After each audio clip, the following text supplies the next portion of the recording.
Last class में हम लोग लॉ ऑफ मल्टीपल प्रोपोर्शन के बारे में पढ़े थे। चलिए उस पर क्वेश्चन और करते हैं।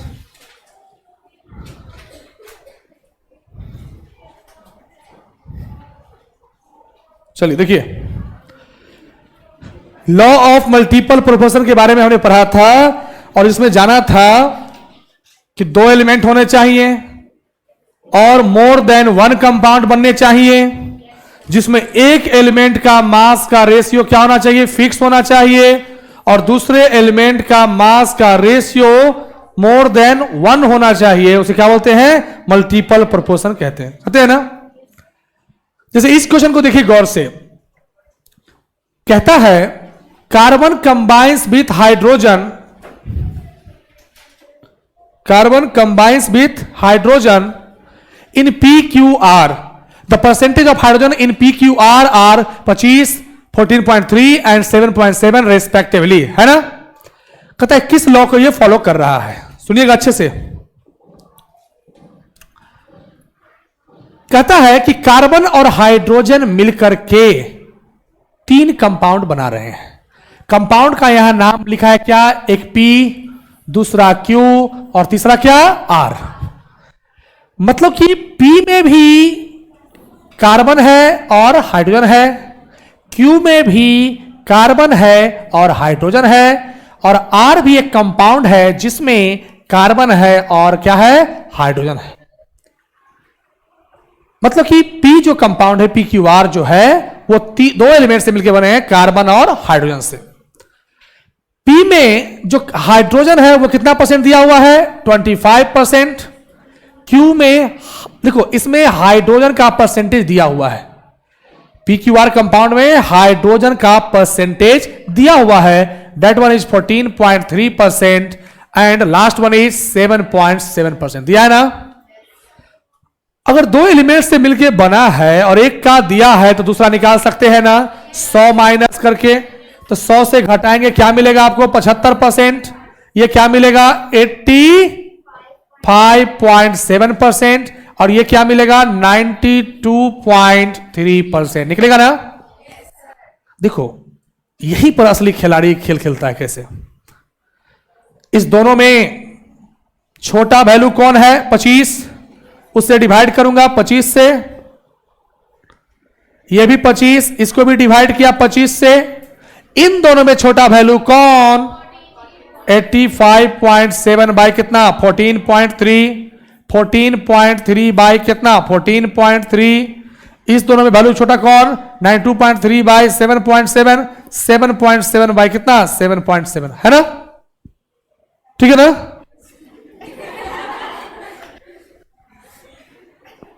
हाँ, 75 बाई क्या होगा, 25। अब देखिए 25 से कटेगा कितना बार, एक बार में। कितना बार कटेगा बताओ, 3 बार में। तो इसमें कितना आ गया, कार्बन हाइड्रोजन का रेशियो कितना आ गया, 3:1। इसमें कितना आएगा बताओ, कट के कितना होगा, 1। ये 14 है, ऊपर कितना 85 है। देखो आधा बच्चा इसको कैलकुलेशन में फंस जाता है। 14 6 जा 84, 0.3 into 6 1.8, 84 plus 1.8 you will get 85.8, which is approximately to the 85.7. That's why we can divide by 6. 6 is to कितना, 1, and last one is 7.7 is to 7.7 you will get 1, and 7.7 को इसको काटने का है, कैसे काटेंगे सोचो। 12 7 जा 84, अब 0.7 है ना इधर, 0.77 12 जा 8.4, 84 प्लस 8.4 92.4। नहीं समझे। देखो आधा बच्चा यही सोचता है, 7.7 है और क्या है, 92.3 है। मैंने 12 से मल्टीप्लाई किया तो 12 7 जा 84 प्लस 12.7 कितना होगा, 8.4, क्या मिलेगा, 92.4 मिला ना। ऊपर कितना दिया हुआ है, 92.3 दिया हुआ है ना, अरे है ना। तो जब हमने इसको काटा कितना कट के बना, 12:1 बना ना, 12 क्या हो गया, 1। अब जरा सोचो इसमें प्रत्येक में हाइड्रोजन का रेशियो फिक्स है ना? और एक एलिमेंट का रेशियो फिक्स होना चाहिए ना? दूसरा एलिमेंट है कार्बन, उसका रेशियो सब में डिफरेंट है ना? 3:6:12 में है ना? क्या ये सिंपलेस्ट रेशियो है क्या? अभी भी कट सकता है ना? कट के कितना दिया बताओ? 1:2:3 मोर देन, पकड़ लिया। 1:2:4 होगा ना? और मोर देन 1 रेशियो में मौजूद है ना? तो ये कौन सा लॉ को फॉलो कर रहा है बताओ? उतार दीजिए। ऐसा समझ में बात? ऐसे भी क्वेश्चन देंगे। हाँ बोलो, साउंड कम कर दें। हेलो हेलो, अब ठीक है? Hello hello hello hello hello hello hello hello, ठीक है? और दे दें। हेलो,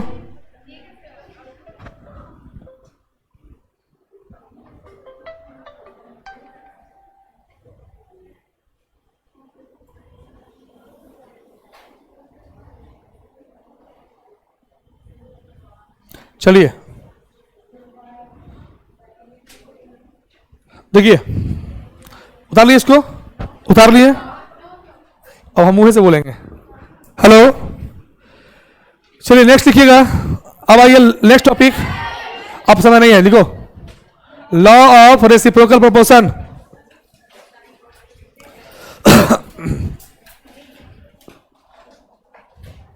करो जल्दी करो, जल्दी करो, जल्दी करो, जल्दी करो।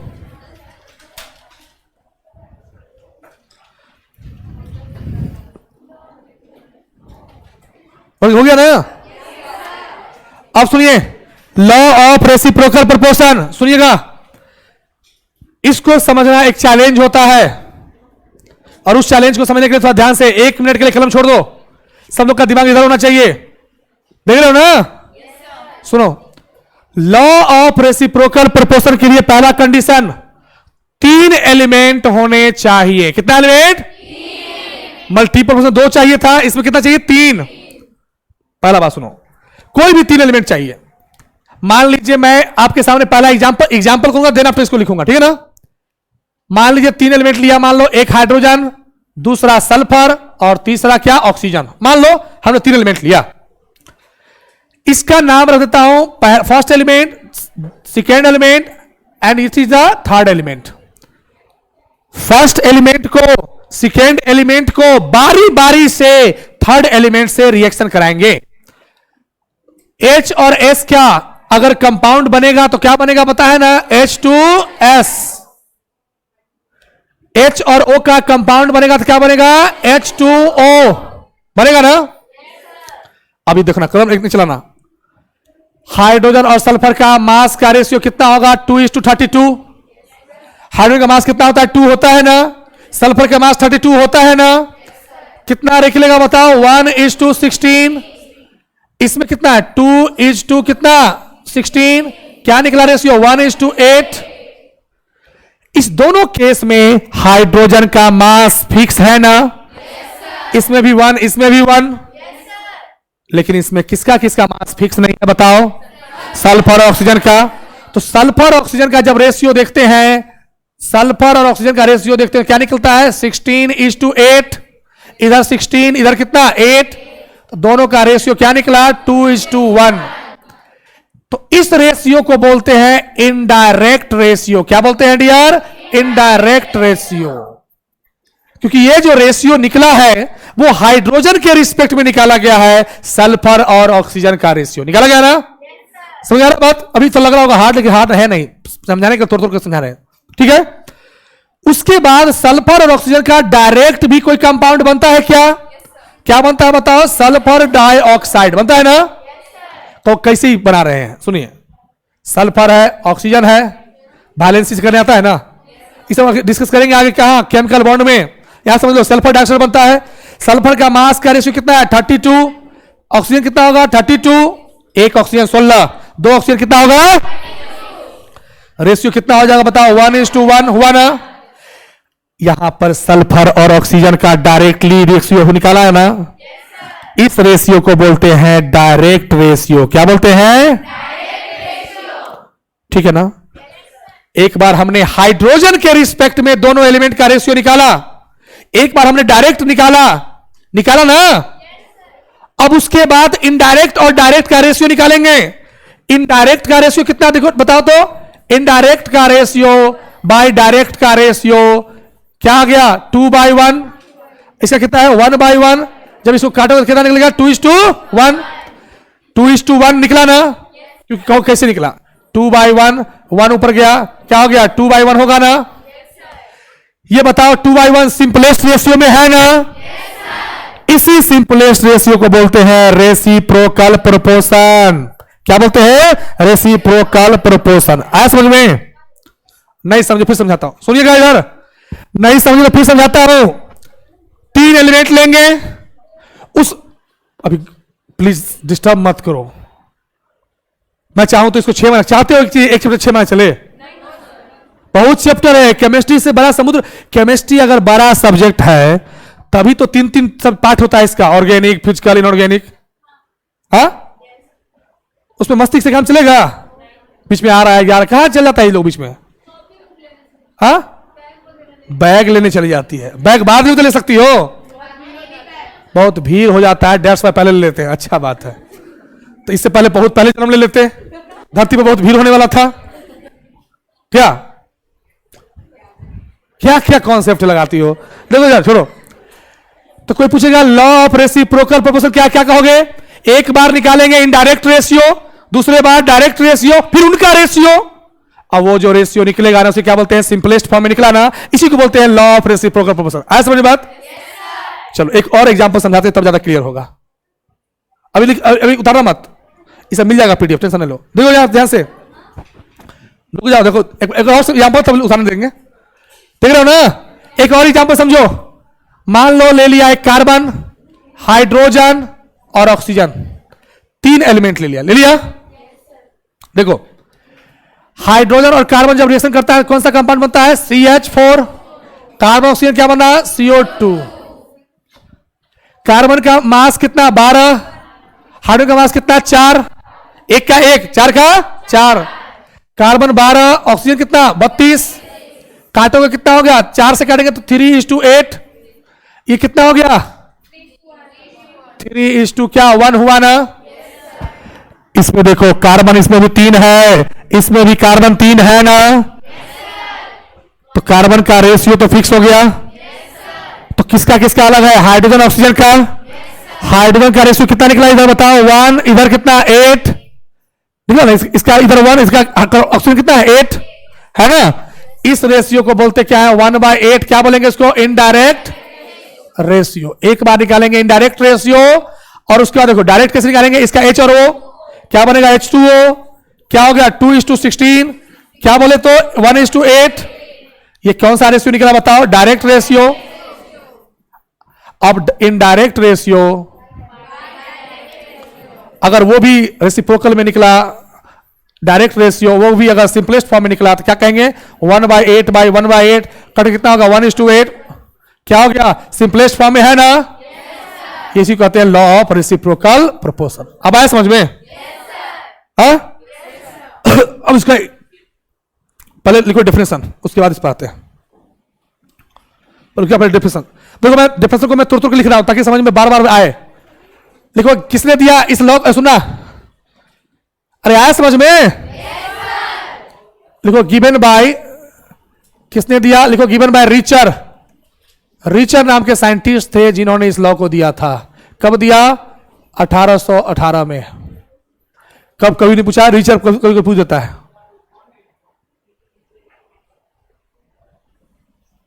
ठीक है, तो क्या कहा समझना पहले ध्यान से। That one is first element, that is the second element, that is the third element. लिखो लिखो पहले ऐसे। इसको लिख लियो क्या? एक मिनट रुक जाओ, एक मिनट लिखना मत अभी, ठीक है ना? अभी लिखना ना, फिर से मैं इसको एग्जांपल को लिखवाऊंगा। पहले मैं खुद लिखूंगा, ठीक है ना? अच्छे से, क्योंकि समझना, पहले थ्योरी समझा दिए और कॉन्सेप्ट समझा दिए, उसके बाद क्वेश्चन कराएंगे तो लिखवाएंगे, समझ में आएगा। देखो ध्यान से, ये अगर रिपीटर मैच होता है तो इतने पर आगे निकल जाते, क्वेश्चन में आते हैं। 11th है तो थोड़ा इसमें थोड़ा लिखवाना पड़ता है। ध्यान से देखिएगा, क्या है, 3 एलिमेंट है ना। देखो ध्यान से लिखोगे, when 2 elements, when 2 elements A and B, देखो एग्जांपल समझाता हूं, ए एंड बी, वो जो नीचे का दोनों एलिमेंट उसको क्या मान लिया मैंने, ए एंड बी, रिएक्ट्स नहीं, कंबाइन लिखो, कंबाइन, एक वर्ड की कीमत है, combined with third element, with क्या बोलो, थर्ड एलिमेंट सी रिस्पेक्टिवली, सी क्या बोलो, रिस्पेक्टिवली। ये पहला स्टेप समझ आ गया ना बात। ए और बी कौन नीचे वाला, सी कौन ऊपर वाला। ए और बी रिएक्शन किससे किया, बताओ, कमांड कैसे किया, थर्ड एलिमेंट सी से। Then the ratio of A and B with respect to C is called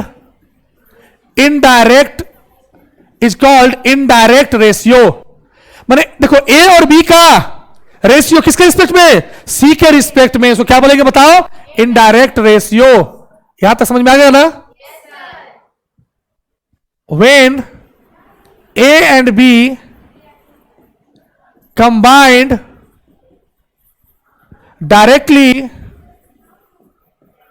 to each other, direct क्या बोलो, each other,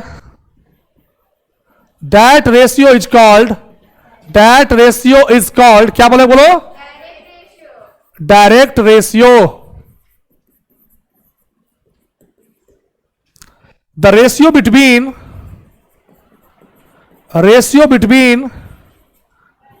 indirect ratio and direct ratio are always in क्या बोलो, simplest ratio, and that is क्या, ratio. ऐसा बात concept clear हुआ। देखो मैं इसको डिफरेंस लिखवा दिया कि मैं जानता हूं, समझ में आ गया ना, समझ में। यानी याद रखना, इनडायरेक्ट रेशियो और डायरेक्ट रेशियो, इसका जो रेशियो हमेशा जो निकलेगा वो कैसा होगा, सिंपलेस्ट रेशियो में होगा। किसमें होगा, सिंपलेस्ट रेशियो में होगा। खुद अपनो दिमाग लगाया करो, इतना सी तोड़ तोड़ के पढ़ा के उसके बाद लिखवा रहे, इतना तो नर्सरी जैसा पढ़ा रहे हैं यहां पर। कुछ अपनो कहां बोलो, कहां लास्ट लाइन, कहां, ratio between indirect ratio and direct ratio are always in simplest ratio. Simplest ratio में होना ही क्या कहलाता है, लॉ ऑफ रेसिप्रोकल प्रोपोर्शन है ना। कितना तोड़ के, अब इसके ज्यादा क्या कर सकता है भाई। तुम लोग चाहती हो कि 6 साल चले सिलेबस से हो गया। नो सर तो पता नहीं कहां से नो, एक ही चीज सीखने की, नो। जैसे हम जब बच्चा थे, छोटे बच्चे थे, तो डंकी स्कूल से सीख के आए थे, डंकी, सबको डंकी बोलते थे। यहां तक कि जो भी बड़ा आदमी मिल गया, कुछ भी कहा, डंकी कहीं का, डंकी कहीं का। थोड़ा बड़े हुए, एक स्कूल है समर्था हाई स्कूल, उसमें पढ़ाई करने गए, तो वहां किसी का लैंग्वेज सीखे, खाचर। तो मेरे पिताजी बोलते थे, दो ये चीज सिखाई जीवन में, पहले डंकी, उसके बाद खाचर। देखो उतार लिए इसको, उतार लिए ना। अब सुनना इधर ध्यान से, अब एग्जाम्पल लिखो, अब फिर समझाता हूं। सुनना, दोनों एग्जाम्पल एक ही पेज पर हो जाएगा ना। यहां देखो, मन में हो रहा ऊपर हाइड्रोजन रख दिए हैं, सुनो, मन में हो रहा ऊपर हाइड्रोजन रख दिए, क्या हाइड्रोजन ऊपर ही होगा? ऑफ कोर्स नहीं, कहीं भी हो सकता है। यहां सुनना, एग्जाम्पल देखो, H C और मान लो O लिया। पहला एलिमेंट मान लो इसको A मान लिया, इसको B और इसको क्या C। मैंने क्या लिखवाया कि when two elements A and B combine with C, third element C से रिएक्शन किया, क्या बनाया CH4, ये क्या बनाया H2O, इसका रेशियो कितना हो गया 12 और कितना 4, इसमें कितना हो गया 2:2 कितना 16, इसमें देखो इसका रेशियो तोड़ो कितना टूटेगा बताओ 3:1, इसमें कितना हो गया 1:8। इस दोनों कंपाउंड में कौन है जो कॉमन है? हाइड्रोजन कॉमन है ना? और हाइड्रोजन का रेशियो दोनों जगह देखो 1:1 यानी फिक्स आ गया ना? इसमें अनकॉमन कौन है? कार्बन और ऑक्सीजन। तो कार्बन और ऑक्सीजन का रेशियो निकालोगे क्या निकलेगा? यही कहलाता है कौन सा रेशियो? इनडायरेक्ट। क्यों कहते हैं इसको इनडायरेक्ट रेशियो? क्योंकि ये हाइड्रोजन के रिस्पेक्ट में निकाला गया है, यानी थर्ड एलिमेंट के रिस्पेक्ट में निकाला गया, उसे क्या बोलते हैं? Indirect ratio. ठीक है ना? उसके बाद दोनों एलिमेंट को आपस में कंबाइन कराया तो एक जनरल फॉर्मूला बनता क्या है? कंपाउंड CO2 मन हो रहा है CO क्यों नहीं? कार्बन की वैलेंसी 4 ऑक्सीजन की वैलेंसी 2 मल्टीप्लाई करेंगे तो क्या बनेगा? CO2, इसलिए है ना? अब देखो CO2 क्या बना 12, ये क्या हो गया 32, इसको काटोगे कितना निकलेगा बताओ? 3:8, यानी ये जो 3/8 हुआ वो कौन सा रेशियो हुआ? अब देखो डायरेक्ट या इनडायरेक्ट दोनों में से कोई ऊपर नीचे रख दो, कहीं भी रख दो, कोई दिक्कत नहीं है। ऊपर क्या रख दें? Indirect ratio. Indirect ratio by क्या? डायरेक्ट रेशियो का जो रेशियो होगा वो क्या होना चाहिए? सिंपलेस्ट फॉर्म में होना चाहिए। 3/8 3/8 कट के कितना देगा? 1:1 देगा ना? ये सिंपलेस्ट रेशियो में है ना? इसी को बोलते हैं, ये कैसे निकला? डायरेक्ट और इनडायरेक्ट रेशियो से निकला। इसे क्या बोलते हैं? इसको रेसिप्रोकल प्रोपोर्शन बोलते हैं। आया समझ बात? क्या बोलते हैं इसको? Reciprocal proportion. अब आया समझ में? अब एक और एग्जांपल समझो।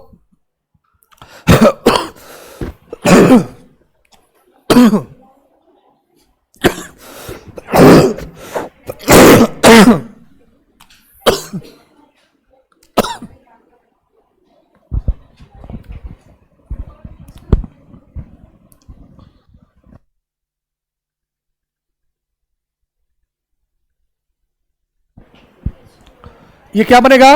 H2O बनेगा ना? क्या होगा? 2:2 कितना 32, 2:2 कितना 16। अरे यार समझ में? ये काटोगे कितना निकलेगा? 1:16, 1:2 कितना 8। ये क्या किसका इसमें रेशियो फिक्स है? हार्डवेयर का। किसका किसका बच गया बताओ? सल्फर और ऑक्सीजन का कितना होगा? 16:8, यानी बोले तो 2:1। डायरेक्ट बनाओगे तो क्या बनेगा? SO2 क्या हो गया? 32:32 कितना हो गया? है ना? ये कौन सा रेशियो? ये कौन सा रेशियो? और इनडायरेक्ट और डायरेक्ट का ही तो खेल है। क्या हो गया? 2/1/1/1 क्या हो गया? 2:1। ये जो रेशियो आया सिंपलेस्ट रेशियो में आया ना? इसी को बोलते हैं लॉ ऑफ रेसिप्रोकल फॉलो करना। आज में बात? अरे आया समझ में अब? लेकिन ये समझना आसान होता है, न्यूमेरिकल बनाने में बच्चे फंस जाते हैं, इसलिए न्यूमेरिकल भी बताऊंगा और शॉर्ट ट्रिक कैसे बनाना, कैसे उड़ा देना बिजनेस अकाउंट। देखो उतारो इसको, उतार लिए? थोड़ा बहुत ये PDF मिल जाएगा आपको, इसे घर पर भी लटका बना करो, है ना? यहां ज्यादा से ज्यादा खिंचवाओ टीचर से, है ना? ताकि 1.5 घंटा जब बैठे क्लास में तो ज्यादा से ज्यादा सीख सके, है ना? ये तो आपको मिल ही जाएगा, एक्सेस मिले है वीडियो में, एक्सेस तो बार बार देखना, वहां पर फिर नहीं समझ आता हम तो हैं ही। अरे है ना? देखो हो जाएगा, बड़े आगे। अब सुनना, अब मैं उतार लिया क्वेश्चन को, अगर आप नहीं भी उतारे थे पहले तो देखो यहां ध्यान से, इसको देखो, इसको देखो, ये आपको किताब में भरा हुआ है क्वेश्चन। बताना है, पहले बताओ लॉ ऑफ रेसिप्रोकल के लिए पहले क्या देखेंगे? कम से कम 3 एलिमेंट होने चाहिए। उसके बाद ऐसा ट्रिक दूंगा जिससे कि क्वेश्चन को उड़ा दोगे। इसको बनाओ ना तो 2 बार हमको पेज चेंज करना पड़ेगा, और आप यहां पर सीखने आए हैं टेक्निक भी, है ना? ए सुनना इधर ध्यान से, गप नहीं। एक टेक्निक लिख लो, ऐसे क्वेश्चन कैसे बनाएंगे? Consecutive number of atoms. Consecutive number of क्या बोलो? एटम्स। अगर कंस्क्यूटिव नंबर ऑफ एटम्स दिख जाए समझना वही आंसर होगा। यहां देखो ध्यान से, लॉ ऑफ रेसिप्रोकल क्वेश्चन बनाना है। कहता है कि which of the following sets of compound follow the law of reciprocal proportion. कौन सा ऐसा तीनों कंपाउंड है जो लॉ ऑफ रेसिप्रोकल प्रोपोर्शन को फॉलो कर रहा है? अब देखो dear, law of reciprocal proportion कितना एलिमेंट चाहिए बताओ? कम से कम 3। इसमें कौन है? फास्फोरस, एक ऑक्सीजन, दूसरा हाइड्रोजन। इन तीनों के अलावा कोई है क्या? फास्फोरस, ऑक्सीजन, हाइड्रोजन, यही तो है। इसमें कौन? Phosphorus, hydrogen, oxygen. इसमें कौन? Nitrogen, hydrogen, oxygen. इसमें कौन? नाइट्रोजन, हाइड्रोजन, ऑक्सीजन, यही ना है। तो चलो पैरा कंडीशन से तो ये कोई भी इसमें एलिमिनेट नहीं हुआ। अब देखो नंबर ऑफ एटम काउंट करो। 5 2 3 और 1 2 और 1 3 2 3 और 1 2 और 1 5 2 3 और 1 2 1 2 1 3 1 है ना। इसमें खोजो 7 और 4 क्या कंसेक्यूटिव नंबर है? कंसेक्यूटिव का मतलब क्या होता है? लगातार। क्या लगातार नंबर है क्या? तो ये आंसर नहीं होगा। 5 4 3 लगातार नंबर है ना, यही हो गया आंसर। 7 4 3 नहीं होगा। 3 4 3 यहां 2 होता बाजी मार सकता था, लेकिन 3 4 3 है, 2 एलिमेंट आ गया, सेम क्या होगा? ये भी नहीं होगा। कौन सा आंसर होगा? बी। आया समझ में ट्रिक्स? अरे आया समझ में? इस 4 क्वेश्चन भरा हुआ है नीट में, देखो उतारो इसको। कौन फॉलो करेगा विद इन सेकंड में कैसे मारना है?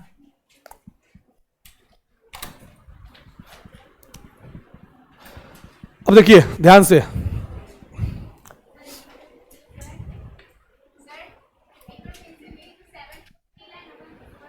नहीं आया समझ में, दैट इज द टैलेंट। देखो यार, नहीं समझ में आना, अभी इतना प्यार से पढ़ाने के बाद नहीं समझ में आया, मतलब वो लड़की कितनी टैलेंटेड होगी, ये सोचने वाला बात है, नहीं है? इतना तोड़ तोड़ के पढ़ाओ फिर भी समझ में नहीं आए, इसी को कहते हैं टीचर के मुंह पर तमाचा मारना। देखो देखो नंबर ऑफ एटम कितना है? 5 5 2 7।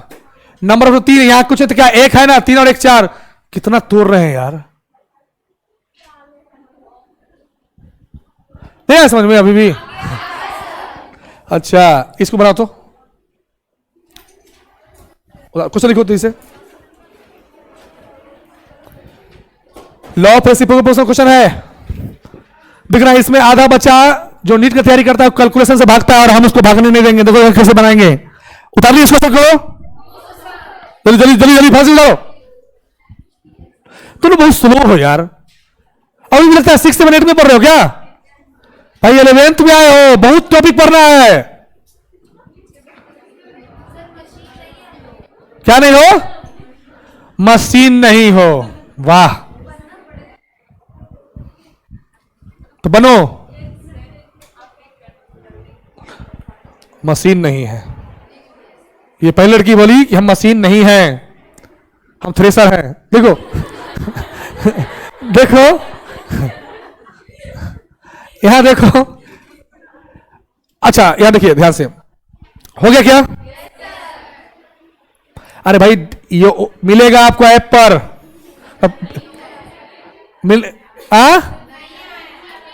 मिलेगा मिलेगा, दम लो, लिखो यार, सुनिए ध्यान से। H2S कंटेंस, सुनिएगा अच्छा क्वेश्चन है। H2S जो है कहता है H2S contains 94.11% of sulphur. H2S में 2 एलिमेंट है ना, एक सल्फर है, दूसरा क्या हाइड्रोजन है। सल्फर अगर 94.11 है तो नहीं भी चाहते हुए भी हम हाइड्रोजन बता सकते कितना होगा, बताओ। 100 माइनस 94.11 कितना होगा? 5.89 होगा ना, होगा कि नहीं? कहता है H2O कंटेंस, सुनिएगा H2O कंटेंस क्या बताओ? H2O कंटेंस हाइड्रोजन है, ऑक्सीजन है, हाइड्रोजन कितना बताओ? 11.11। तो नहीं चाहते हुए भी हमको निकाल लेंगे ना, क्या निकलेगा? 88.89%। कौन निकलेगा? ऑक्सीजन होगा ना। उसके बाद देखो सल्फर डाइऑक्साइड है, सल्फर डाइऑक्साइड में सल्फर है 50%, तो ऑक्सीजन कितना होगा? कहना पड़ेगा क्या? एक का वैल्यू दिया दूसरा निकाल लेंगे ना। अब देखो यही फंसता है बच्चा कैलकुलेशन में, इस दोनों में छोटा वैल्यू कौन? 5.89 से क्या करेंगे? डिवाइड करेंगे भैया। 5.89 से डिवाइड करोगे तो इकट्ठे कितना देगा? 1 देगा ना। अब इसको कैसे काटे? आधा बच्चा इसको जान तो क्या करेगा? बगल में रफ करेगा, गया उसका नीट, रैंक पीछे भाग गया। देखो कैसे, ये 5 है और ऊपर 94 है। 5 से 94 काटने में बहुत मुश्किल है, लेकिन ये नंबर ज्यादा करीब देखो। अगर पॉइंट के बाद 50 से ऊपर है ना तो हम अगला नंबर देखते हैं, अगला नंबर इंटीजर देखते हैं, 6 देखेंगे। क्या देखेंगे? 6। ऊपर 94 है और 6 से 94 नहीं करता है, 96 करता है। अब सोचो यहां पर क्या है, 0.11 कम है 6 से, कम है ना, 0.11 कम है ना 6 से।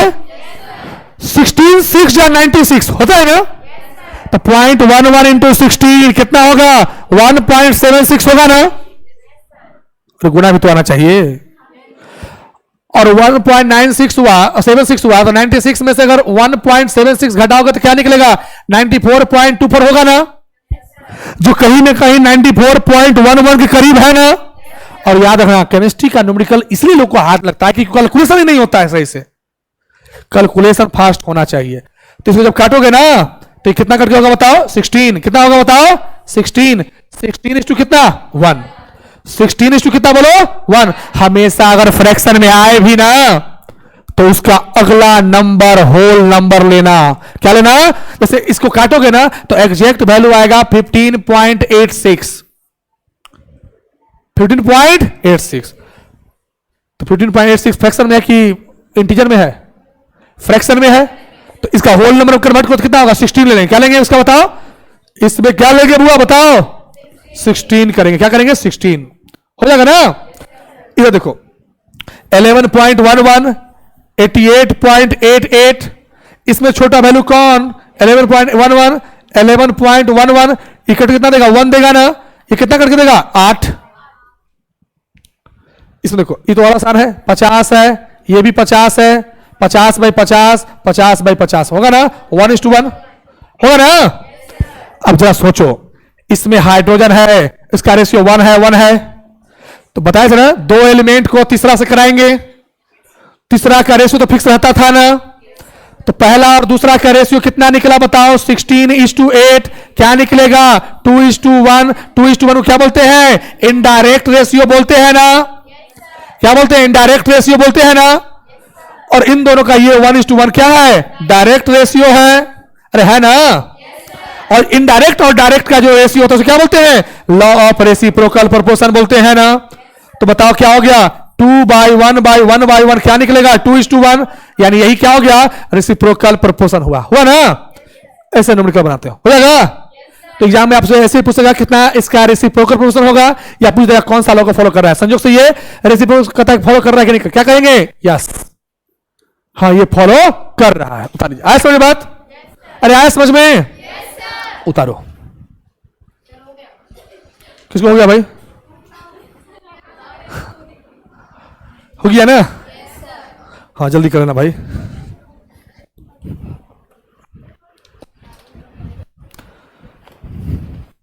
हो गया, नेक्स्ट बहुत हल्का है, समझे बात को। किताब मॉड्यूल मिला, मॉड्यूल हम डिस्कस करेंगे हर शुक्रवार को या शनिवार को डिस्कस करेंगे मॉड्यूल, समझे, हर क्वेश्चन को बनवाएंगे, मॉड्यूल का क्वेश्चन क्लास में डिस्कस करेंगे।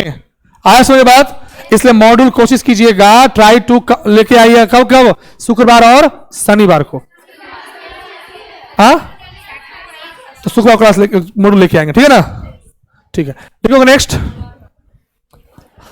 अरे आया समझ में बात। अब देखो Gay Lussac law of gaseous volume, Gay Lussac law of gaseous volume, देखो Gay Lussac law of gaseous volume given by, किसने दिया, गे-लुसाक साहब ने दिया, कब दिया 1808 में दिया। सुनना है, 1 मिनट के लिए कलम चलाना रोक दो, अगर ये सीख गए न्यूमेरिकल बनेगा चुटकी में, सेकंड में। मैं बताता हूं एक बात, अच्छा बता देता हूं, नीट में जो क्वेश्चन आता है और जेई मेंस में जो क्वेश्चन आता है लगभग एक जैसा होता है, जेई एडवांस का क्वेश्चन अलग होता है, ठीक है ना। नीट और जेई मेंस का लेवल एक है, होता क्या है उतना हार्ड नहीं देता है, वो देखता है कि आपका अप्रोच क्या है, आपका माइंड किस तरह से ट्रेन किया गया है 2 साल में। यहां विद्वान लोग का आज तक सिलेक्शन नहीं हुआ है, सिलेक्शन हमेशा होता है तेज लोगों का, टैलेंटेड लोगों का, और जिनका शार्प माइंड है उनका।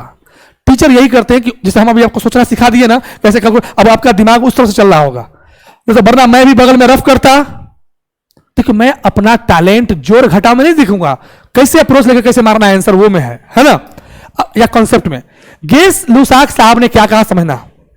इन्होंने कहा पहला बात, ये देखो कितना आसान है, कितना आसान कॉन्सेप्ट है, अगर मैं चाहूं तो भी घुमा दूंगा था और चाहूं तो साधारण तरीके से सिखा दूं। पहला बात, गैस-लुसाक लॉ जो है या एवोगाड्रो लॉ, वो हमेशा लिक्विड के लिए नहीं लगता है, सॉलिड के लिए नहीं लगता है, ये हमेशा गैस के लिए लगेगा। तो यानी कि जब भी किसी रिएक्शन में, जैसे मैं यहां पर HCl है, HCl लिक्विड स्टेट में होता है रूम टेम्परेचर पर, तो नहीं लगेगा, लेकिन मैं यहां पर G लिख दिया तो लगेगा। तो जब भी किसी का फिजिकल स्टेट बगल में लिखा रहे, अगर वो गैसियस स्टेट में है तो क्या होगा, गैस-लुसाक लॉ लगेगा। ये पहला बात समझ में आ गया। दूसरा बात समझिए, दूसरा बात जो बहुत इंपोर्टेंट बात है, दूसरा बात उन्होंने कहा कि पूरा का पूरा रिएक्शन बैलेंस होने चाहिए।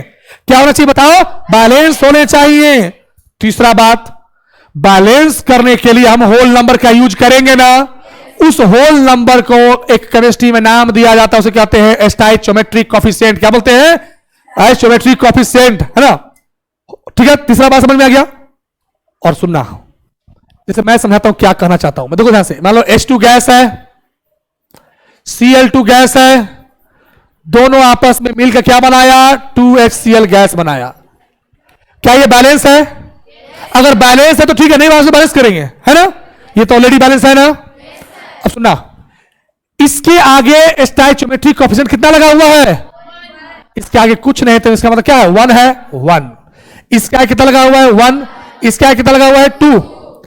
इनका कहना यही था कि जब भी दो गैस आपस में कंबाइन करेंगे तो गैसियस प्रोडक्ट का फॉर्मेशन करेंगे, तो वो हमेशा सिंपलेस्ट रेशियो में होना चाहिए, है ना। रेशियो में 1:1:2 है ना। इसका मतलब मैं समझाता हूं। मान लो अगर हम एक वॉल्यूम ले हाइड्रोजन का, तो एक वॉल्यूम ही लेना होगा किसको, क्लोरीन का, और 2 वॉल्यूम क्या बनेगा, HCl वॉल्यूम। अब मैं ml में दिखाता हूं, 1 मिलीलीटर अगर H2 का लूं तो 1 ml ही क्या लूंगा, क्योंकि इसका भी 1, इसका भी 1, इसका 1 तो इसका भी 1, तो 1 की वैल्यू 1 तो इसका भी क्या होगा 1। ये कितना बनेगा, 2 ml। अगर मैं मान लो लिख दिया, मैं 50 ml लिख दिया, और मैं पूछा बताओ क्लोरीन कितना लूंगा और HCl कितना बनेगा, 1 की वैल्यू 50, तो यहां भी 1 है तो कितना होगा 50, और यहां भी कितना होगा, 2 की वैल्यू 50, यानी कितना हो गया 100 होगा ना। मैं बोला मान लो 12.5 ml दे दिया, अब मैं पूछा क्लोरीन कितना लूंगा और ये कितना लूंगा, क्या होगा बताओ, 1 की वैल्यू 12.5 कितना होगा, ये कितना होगा 2 × 25 ml होगा ना। कितना आसान न्यूमेरिकल है, हो जाएगा ना। देखो यहां में कैसे पूछता है, एग्जाम में पूछेगा ऐसे, 10 ml H2 लें तो कितना क्लोरीन लेना होगा और कितना HCl बनेगा। अब बहुत कुछ न्यूमेरिकल बनाने के लिए फार्मूला सोचता है, फार्मूला क्यों लगाए, कॉन्सेप्ट क्लियर होगा तो बाहर देगा, विदिन सेकंड में पहले रिएक्शन लिख लेगा, बैलेंस कर लेगा और दिख जाएगा। ऐसे बात, अरे आया समझ में। एक और एग्जांपल समझाता हूं, जैसे मान लो N2 गैस है, H2 गैस है, ये दोनों जब आपस में कंबाइन करते हैं ना डियर, तो ये बनाते क्या है, ये बनाते हैं अमोनिया। क्या बनाते हैं, अमोनिया गैस। ये भी बैलेंस है, क्या करेंगे बैलेंस, क्या कर 3 यहां करो 2 से यहां करो, हो जाएगा बैलेंस, हो गया बैलेंस।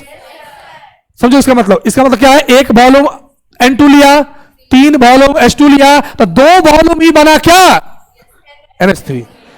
कुछ बच्चों का कंफ्यूजन अब यहां मिटेगा, दो कैसे, वो सोच रहे हो क्या 1 + 1 तो 2 बना है, यही असली खेल फंस जाता है।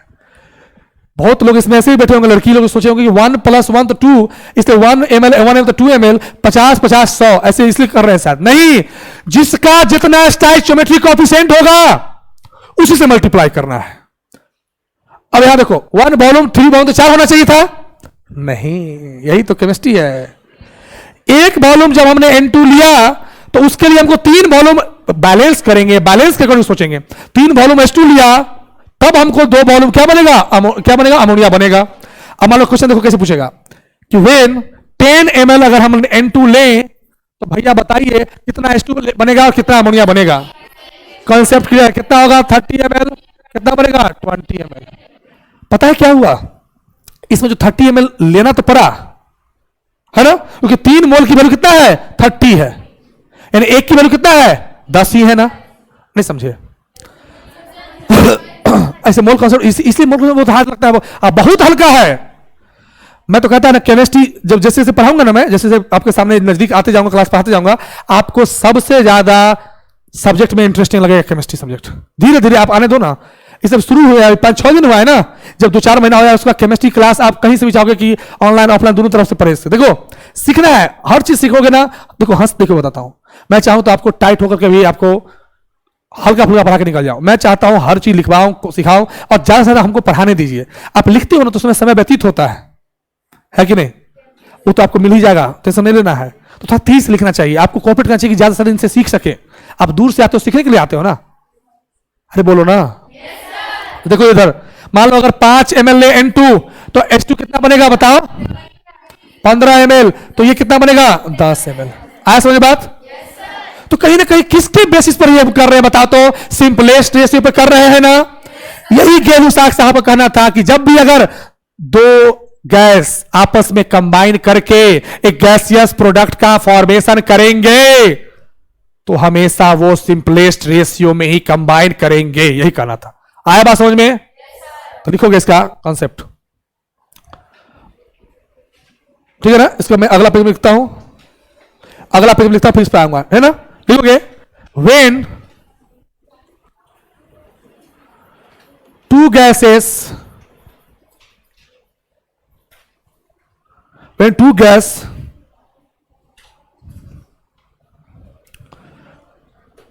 two gas always combined and form gaseous product, gaseous क्या बोलो? Product, they will क्या? Always bears in the fixed simplest ratio। Fixed क्या बोलो? फिक्स मतलब क्या है? बड़ा बड़ा वैल्यू नहीं, सिंपलेस्ट रेशियो। फिक्स क्या बोलो? सिंपलेस्ट। और कैसा? Whole number ratio. याद है ना बचपन में सर कहते होंगे कि बैलेंस करने के लिए हमेशा होल नंबर का यूज करना, करते थे ना? Whole number ratio. क्या समझे? कि जब भी दो गैस आपस में कंबाइन करके एक नया प्रोडक्ट का फॉर्मेशन करेंगे तो उसमें किसमें होना चाहिए बताओ? सिंपलेस्ट होल नंबर में होना चाहिए। हो जाएगा ना? अच्छा अब कुछ पॉइंट नोट में लिखो। नोट वाला जो है वो भी उस पर भी क्वेश्चन आता है। Node first, it is only applicable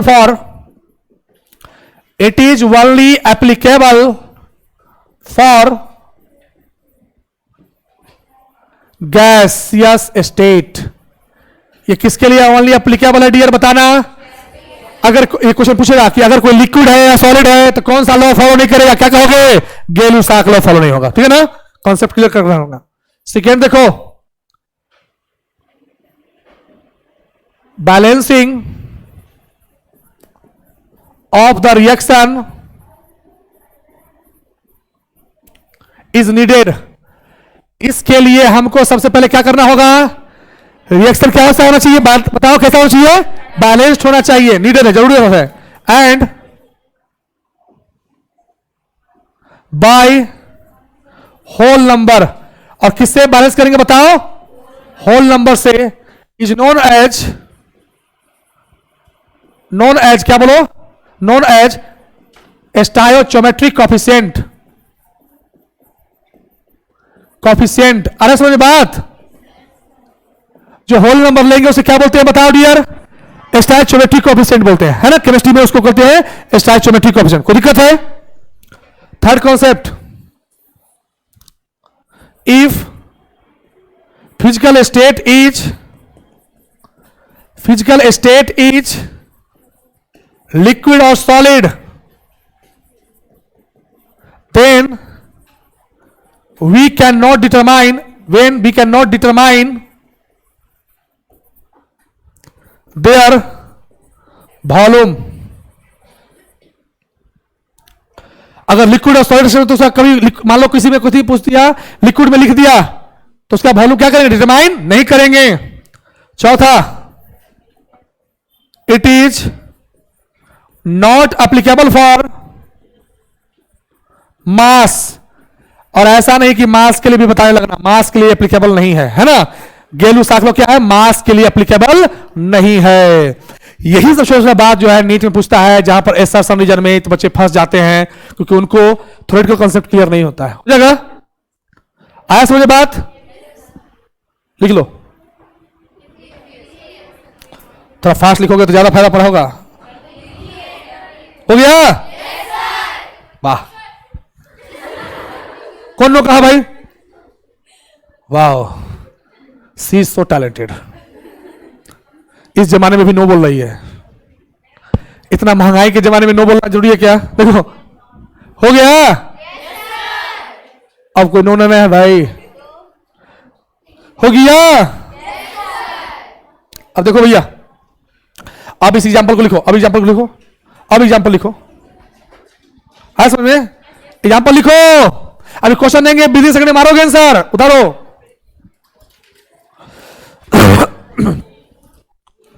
हो गया?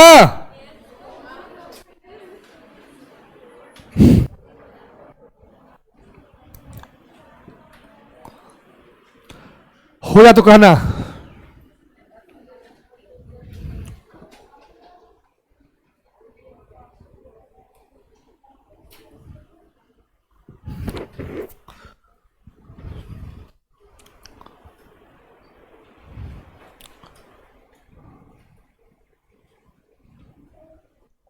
हो गया ना? चलिए, बहुत अच्छी बात है। अब मैं एक और एग्जांपल समझाता हूं, ठीक है ना? तोड़ तोड़ के पढ़िए, सीखिए, रटना नहीं है। देखो बहुत लड़की रटने लगता है, ये समस्या है लड़कियों में। लड़की में सबसे बड़ा समस्या क्या जानते हो क्या होता है? रटने लगती है, हर चीज चाहिए रटना। यहां देखो, यहां देखो, यहां ध्यान से, यहां देखिए भैया, कितना आसान न्यूमेरिकल बनेगा, देखना ध्यान से। सुनना इधर, मान लो मैंने कहा, लिख दिया H2 गैस, O2 गैस, और बोला H2O लिक्विड। क्या यहां पर गैसियस ये गेलू साकलौर लगेगा? अब यहां पर गैस गेलू साकलौर नहीं लगेगा। पता है क्यों नहीं लगेगा? इतना बेसिक बेसिक क्वेश्चन पूछता है, कितना कॉन्सेप्चुअल बात पूछता है, बच्चा मनाना शुरू करता है। हाँ, लेकिन अगर यहीं पर H2O अगर लिख दिया गैस, अच्छा मन में हो रहा होगा कि H2O गैस क्यों होता है? मैं समझाता हूं, सुनिए। ये है प्लास्टिक, है ना? ये प्लास्टिक है ना? अभी रूम टेम्परेचर पर, ये 25 डिग्री सेल्सियस पर, ये क्या है? प्लास्टिक सॉलिड के फॉर्म में है। लेकिन मैं हूं जिद्दी, इसको चाहता हूं कि क्या करूं? पिघला करके, मेल्ट करके इसको भी पानी में कन्वर्ट कर दूं। तो थोड़ा अगर कंटेनर में गर्म करना शुरू करूंगा ना, तो 100 डिग्री सेल्सियस या उससे थोड़ा ज्यादा पर क्या होगा? ये भी पिघल करके चिपचिपा हो जाएगा, लिक्विड में कन्वर्ट हो जाएगा ना। मैंने इसका भी औकात में आ जाएगा, और ये भी पानी की तरह ये भी घूमेगा, है ना? वही बात है, H2O गैस है। कब है? मैंने किसी कंडीशन में, किसी टेम्परेचर पर क्या किया? उसको गैस में कन्वर्ट किया। अब यहां लगेगा ना? क्या ये बैलेंस है क्या? अच्छा पहले बताओ, क्या यहां लगेगा? अब लगेगा। क्यों लगेगा? सब गैस में है। हाँ, बैलेंस नहीं है, लेकिन अभी लगेगा ना? बैलेंस करना होगा। तो कितना बेसिक कॉन्सेप्ट है। बैलेंस करने क्या तो मैं बताता हूं, बहुत बेस से पढ़ाता हूं, ताकि अच्छा बच्चा, तेज कमजोर जो क्लास में अटेंटिव होगा समझ जाएगा। देखो ध्यान से, सबसे जो टफ टॉपिक था ना, सिग्निफिकेंट फिगर, जब वो समझ गया तो इसे तो कुछ नहीं है। देखो ध्यान से, इसे सब लोग लास्ट में पढ़ाता है उसको। H2 प्लस O2 क्या है? H2O बनाना। अब इसको कैसे बैलेंस करूं? करूं तो करूं कैसे? इधर एक ऑक्सीजन, इधर 2 ऑक्सीजन, इसको हाफ ऑक्सीजन, हाफ होगा क्या? अब देखो तुम्हारा खेल, तुम्हारा सारा खेल ही खत्म कर देते हैं। देखो बहुत सोचना पड़ता है ना बैलेंस करने में। आज के बाद तुमको सोचना नहीं पड़ेगा बैलेंसिंग करने के लिए। अगर यहां हाफ हो रहा है तो हाफ करो, रुको, लेकिन हाफ को साफ भी तो करना है ना। यहां पर हाफ है, नीचे में 2 है जो लफड़ा किया ना, अब 2 से सबको गुना कर दो। 2H2 प्लस, देखो जो डिनोमिनेटर में रहे उससे सबको गुना कर दो। 2H2, अगर हाफ को 2 से गुना करोगे क्या मिलेगा बताओ? 1। तो क्या मिला? O2, और क्या हो गया? 2H2। क्या हो गया? 2H2O। आ रहे समझ में आप? वही चीज तुम लाना चाहते थे। अब देखो कितना बड़ा खेल है। इसका फायदा यहां देखो दिखाई देगा। इससे मान लो कभी कभी बचपन में पढ़ते थे C2H6O, ऑक्सीजन O2, क्या बनता था? CO2 प्लस H2O बनता है ना। और जब आपको बैलेंस करने के लिए देता था तो आपको आधा माथा खराब की, यहां पर 2 लगाए कि 3.5 लगाए कि 4 लगाए। आज का लफड़ा खत्म। देखो ध्यान से, सबसे पहले बताओ नंबर ऑफ एटम्स किसका है? हाइड्रोजन का है। कितना हाइड्रोजन है बताओ, या कितना है? यही प्रॉब्लम है इसमें। कितना है? हो गया, शो हो गया ना। बताओ इसमें कार्बन कितना? 2। कार्बन कितना? अब ऑक्सीजन बच गया ना। ऑक्सीजन कितना इधर बताओ? 3 ऑक्सीजन इधर, 4 ऑक्सीजन इधर। कितना हो गया? 4 3 कितना? 7। 7 है ना। यहां कितना है? 2 है। ऐसा कौन नंबर है जो 7 पूरा बताओ? तो 7/2 लिखते थे, लिखने में संकोच करते थे ना। अब मत करना। 7/2 लिख दिया तो क्या हो गया? हो गया। लेकिन ये फ्रैक्शन में है ना। होल नंबर में क्या करना पड़ेगा? जो डिनोमिनेटर है उसे सबको मल्टीप्लाई कर दो। क्या हो गया? 2C2H6 प्लस 7O2 क्या हो गया? 4CO2 प्लस क्या हो गया? 6H2O। आया समझ में बात? आया समझ में बात? बच्चा को यही कंफ्यूजन होता है, तो फ्रैक्शन में करके और जो डिनोमिनेटर सबसे मल्टीप्लाई कर देना, सब क्या होगा? बैलेंस हो जाएगा। आया समझ में बात की नहीं? क्या फिर से देखो, C4H10 प्लस O2 क्या बनता है? CO2 plus H2O। देखो ध्यान से थोड़ा, उधर हाइड्रोजन 10 है, हाइड्रोजन कितना बता? 10 है। सबसे ज्यादा ना, तो फास्ट में बोल रहा हूं क्योंकि सब चीज बेसिक चीज है ना। हाइड्रोजन 10 है, कितना हो गया? 10 क्या हो गया? 5 कंप्लीट हो गया। कार्बन 4 है, कार्बन बैलेंस हो गया। सबसे पहले उस मॉलिक्यूल्स को देखेंगे जिसमें नंबर ऑफ एटम ज्यादा है। 10 4 14 ज्यादा है ना। इसमें 2 है, इसमें 4 3 है, इसमें 3 है। ज्यादा किसमें? C4H10 में है ना। तो हाइड्रोजन बैलेंस, कार्बन बैलेंस। अब कौन लफड़ा किया बताओ? ऑक्सीजन। अब इधर बताओ ऑक्सीजन कितना? 5। इधर कितना? 4 2 8। अब यहां पर सच बताता है, यहां पर फंसते थे ना आप, यहां पर फंस जाते थे ना कि क्या करें। तो क्या लिखेंगे बताओ? 13/2 कर देंगे। अब 2 से सबको जो भी डिनोमिनेटर, यहां पर 13/2 आया, यहां पर 4 आता तो 4 से, 2 आता 2 से, तो 2 से मल्टीप्लाई को क्या होगा? C2H पॉइंट क्या होगा? 13O2 क्या होगा? 8CO2 और क्या होगा? 10H2O। हो गया बैलेंस। कर लोगे ना बैलेंस? आधा बैलेंसिंग इसी तरह से खेल हो जाता। हो जाएगा? उतारो जल्दी से। उस पर आते हैं हम, एक्चुअली इस पर आएंगे। किस पर? इस पर। बैलेंसिंग में आधा बच्चा इसी में फंसता है। केमिस्ट्री हार्ड नहीं है, उसको हार्ड बना दिया गया है। जो चीज तुम्हारे लिए हर चीज बना दिया, एक भी सामान देखो, देखो फिजिक्स बनाता है मैकेनिक। तुम अगर फिजिक्स बहुत अच्छा जानते हो तो अच्छा से तुम गाड़ी उड़ी ठोक ठाक लोगे, बना लोगे, है ना। केमिस्ट्री बनाता है साइंटिस्ट। ये देखते हो, जब भी तुम केमिस्ट्री का किताब खरीदोगी तो उसमें देखना लैब का साइंटिस्ट का फोटो रहेगा, रहेगा ना, है ना। बायोलॉजी में डॉक्टर, और डॉक्टर का जो जितना भी इक्विपमेंट्स है वो सब केमिस्ट्री बनाता है। डॉक्टर कितना भी अच्छा डॉक्टर है, अगर दवाई उसका नहीं चला तो वो अच्छा डॉक्टर तो नहीं है क्या। तो डॉक्टर के लिए क्या चाहिए? दवाई अच्छा चाहिए। और दवाई कौन बनाएगा? केमिस्ट्री। इसलिए कहते हैं ना कि ये शरीर का बहुत अलग खेल है ना। इसका कॉन्सेप्ट है, बिना लैब में जाके आपको कैलकुलेट करके बता देना है कि कितना कौन कितना लेंगे तो बन जाएगा। समझ बात को? हो गया, यहां पर लिख लिए। अब सुनो,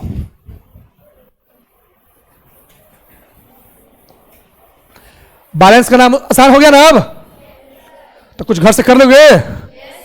जल्दी से लिखो, लिखो जल्दी से, मैं लिखते चलता हूं। जल्दी से घर से करके आना। C6H14 प्लस O2 क्या बनेगा? CO2 plus H2O। C8, जिनको नहीं समझ में आया तो पूछना भैया। ये एल्कीन दे दिया मैंने, तो एक के जैसा सब बैलेंस होगा। ये भी इथीन है, क्यों नहीं? ये ब्यूटीन है। इसे पढ़े हो ना 10th क्लास में? नहीं पढ़े हो तो हम तो पढ़ावे करेंगे। नहीं पढ़ी हो? How talented. हाँ बिल्कुल, जो लिख दिया समझो सही है। आधा ऑर्गेनिक केमिस्ट्री का। ओहो, इस मार्कर का यही लफड़ा। बोलते हैं दीदी, बोलते हैं, वो से बोल ही रहे हैं। हाँ क्या बोलो? C5H12 प्लस O2 क्या बना? CO2 plus H2O। हो जाएगा ना? ये घर से 5 बनाना, बना लोगे ना? नहीं बनेगा पूछना अलग से, वो फैकल्टी रूम में जाकर, है ना। यहां देखो, यहां देखो, यहां देखो। जल्दी हो गया क्या? अब सुनो इधर ध्यान से। तो बैलेंस तो कर लिए। अब देखो कितना बड़ा खेल है सो। इसका मतलब क्या है? स्टोइचोमेट्रिक कोएफिशिएंट कितना है हाइड्रोजन का, ऑक्सीजन का, वाटर का, है ना? यही वाटर लिक्विड सॉलिड स्टेट में होता तो नहीं होता, लेकिन यहां होगा। होगा ना? 2 1 2 हो गया, 2 1 2 हुआ ना? अब सुनना, मान लो मैं 2 वॉल्यूम लूं हाइड्रोजन का, तो कितना ऑक्सीजन का वॉल्यूम लूंगा? 1 वॉल्यूम। कितना वाटर बनेगा? अगर 100 ml मान लो आपने लिया H2, तो ऑक्सीजन कितना लेना पड़ेगा? देखो 2 की वैल्यू हुआ 100, 1 की वैल्यू कितना? 100/2, कितना? 50। क्या हो गया? 50। ये कितना होगा? 100 होगा ना? मान लो मैंने लिया 10 लीटर हाइड्रोजन, ऑक्सीजन कितना होगा? 5 लीटर। ये कितना हो जाएगा? 10। क्यों 10? क्योंकि वहां 2 है, 1 की वैल्यू 5, 2 से मल्टीप्लाई कर दिया, इसलिए हो गया 10। बिना लैब में जाके इस मान लो तो कितना बड़ा खेल है सुनाते हैं। मान लो एक दोस्त तुम्हारा आया, मान लो प्रोफेसर हो कॉलेज में प्रोफेसर हो, और आपका जो असिस्टेंट है पूछा, सर या मैडम हम अगर 5 ml हाइड्रोजन लें तो ऑक्सीजन कितना लेंगे तो वाटर बनेगा? तो आपसे 2.5 ml डालो। कहेगा कितना जानते हैं यार। कहां से जान गए? यहीं से जाने। अब वो बेचारा नहीं पढ़ा है तो 2.5 ml डालेगा, कितना बनेगा? तो आप सीधे कहोगे 5 ml बनेगा। कहीं भी जानते हैं कि कितना बनेगा थ्योरी में। क्यों? क्योंकि आपका कॉन्सेप्ट पहले से क्लियर है। यही है केमिस्ट्री में, बिना लैब में जाकर समझा। हाँ समझ बात? उतार लीजिए इसको। चलिए नेक्स्ट आइए, देखिए क्वेश्चन कराता हूं। देखो ध्यान से क्वेश्चन देखिए, क्वेश्चन देखो। उतारो क्वेश्चन जल्दी से फास्टली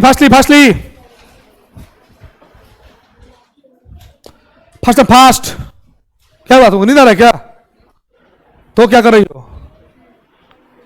अच्छा नींद भी आता है ना इधर? लड़की लोग को ज्यादा नींद आता है, पता नहीं रात में क्या करती है, चोरी करती हो क्या कहीं? देखो 7:30 बजे होता है तो थोड़ा सवेरे का ठेका ली हो। क्यों लेट हो जाती हो?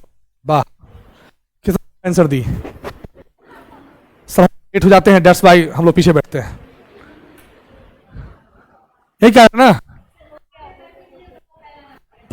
सच बात है। आगे जाने के से भी संघर्ष।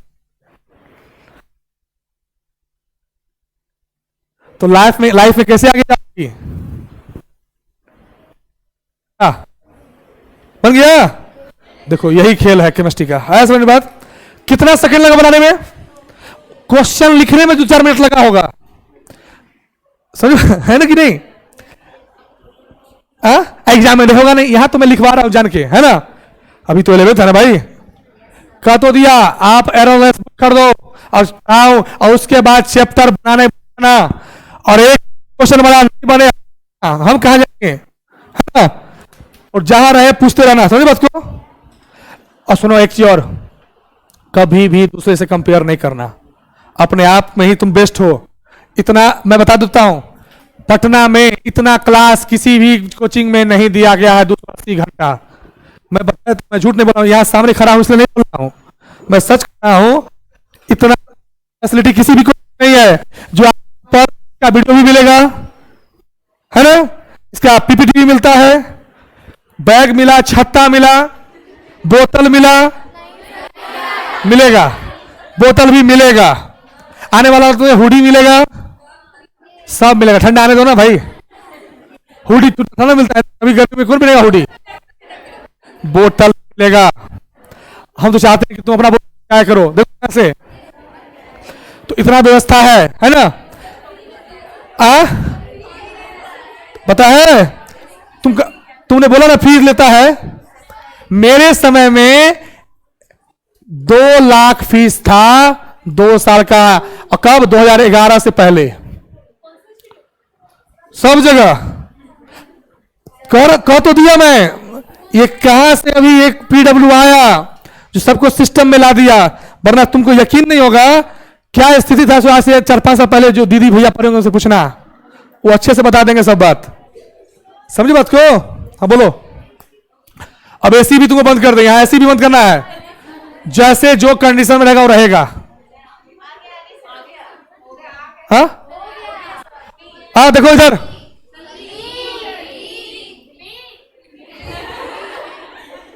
अच्छा ठीक है, देखो ध्यान से, H2 गैस है ना, Cl2 गैस है ना, 2HCl गैस बना ना। हाँ, कितना हल्का क्वेश्चन, कितना सरा हुआ क्वेश्चन, लेकिन कितना मेहनत करेंगे देखो ना।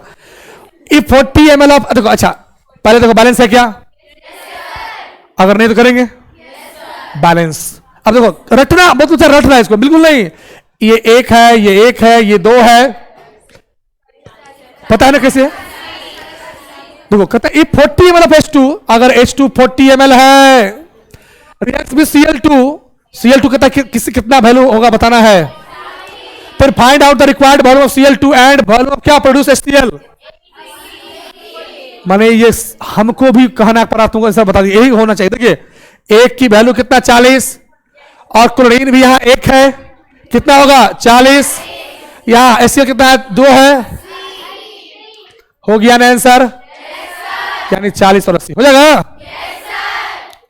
कितना आसान है, हो जाएगा। उतारो इतना जोर से नहीं बोलो, ये तू गांव का स्कूल है, कोचिंग है, स्कूल है क्या, कोचिंग है क्या? सच में यार तुम लोग गजब हो। इसी बनाओ,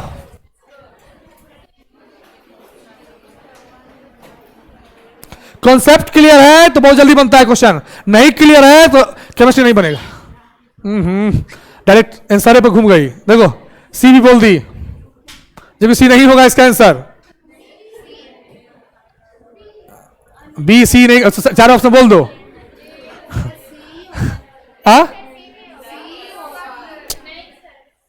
कंट्रोल कंट्रोल, हम जान रहे तुम टैलेंटेड हो रहे हो। इधर देखो सी बी सब देखो, इसका आंसर क्या होगा सुनो, कितना आसान क्वेश्चन, सुनना वही क्वेश्चन है, क्वेश्चन का तरीका में बदल दिया। Cl2 गैस क्या बना डियर, 2HCl गैस है ना। देखो कितना आसान है।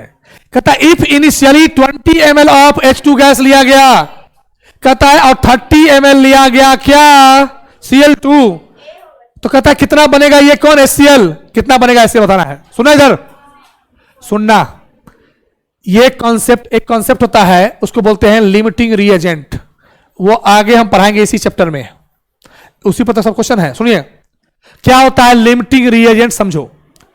मान लो 1 कप चाय बनाने के लिए मान लीजिए 50 ml दूध चाहिए और 25 ग्राम चीनी चाहिए, ठीक है। आपके मम्मी ने आपको 100 ग्राम चीनी दिया और 200 ml कितना, मान लो 300 ml, सॉरी माफ करना, 250 ml क्या दे दिया, दूध दिया। 250 ml दूध दिया, दूध के अकॉर्डिंग कितना चाय बना सकते हो 5, चीनी के अकॉर्डिंग कितना चाय बना सकते हो 4। तो चाय बनने के लिए चीनी और दूध दोनों चाहिए ना, तो यहां पर चाय कम बनने में कौन हेल्प कर रहा है, चीनी। तो जो कम करने में हेल्प कर रहा है उसको कहते हैं लिमिटिंग रिएजेंट। क्या करता है, लिमिटिंग रिएजेंट, औकात में ला रहा है ना, नहीं समझे बात को। तो यहां पर H2 20 ml है, Cl2 30 ml है, यहां H2 का आगे जो स्टोइकियोमेट्रिक कोएफिशिएंट है वो क्या 1 है, Cl2 के भी आगे क्या 1 है। तो जब दोनों के आगे 1 1 है तो दोनों में 20 और 30 कैसे हो गया भाई, है ना। इसलिए इसमें छोटा वैल्यू जो है वो रहेगा क्या, वो हमेशा लिमिटिंग रिएजेंट काम करेगा। तो एक की वैल्यू कितना हो गया बताओ 20 ml, यानी यहां पर क्लोरीन भी 20 ml ही रिएक्शन में पार्टिसिपेट कर रहा है। क्या कर रहा है, रिएक्शन में पार्टिसिपेट कर रहा है। और लिए कितना थे बताओ 30 ml, तो 10 ml जो है 30 - 20, 10 ml जो है वो क्या है, अनरिएक्टेड है। आया समझ में कैसे पकड़ा। और बताओ एक की वैल्यू 20, 10 ml क्या वो अनरिएक्टेड क्लोरीन है, कौन है बताओ, अनरिएक्टेड क्लोरीन है। यहां एक की वैल्यू 20 है, यहां पर कितना HCl बना है 2, तो 2 की वैल्यू कितना होगा 2 × 20 कितना होगा 40 ml होगा ना। यानी पहले क्वेश्चन दिया है HCl कितना बना वो, फिर दिया है Cl2, HCl तो बना 40, उल्टा लिखा गया है थोड़ा, समझी बात को। ये हो गया क्या, ये हो गया HCl, इधर हो गया Cl2 कितना, और कहता है क्या, find out the volume of HCl and unreacted part of Cl2। Cl2 का कितना पार्ट हिस्सा नहीं लिया, पार्टिसिपेट किया। समझे कैसे की हुआ? तो ये हो गया आंसर। आज समझ बात है ना? हल्का उतारो। ये कहां से आया कॉन्सेप्ट? गैसियस लॉ से है ना, गै-लुसाक ऑफ गैसियस लॉ। हो जाएगा ना? आगे बढ़े, आगे बढ़े। सुनो, हम हर क्वेश्चन, अब इस जोर से बोलना मत, इतना एनर्जी रखो अपने पास। जीवन बहुत बड़ा जीना है कि नहीं?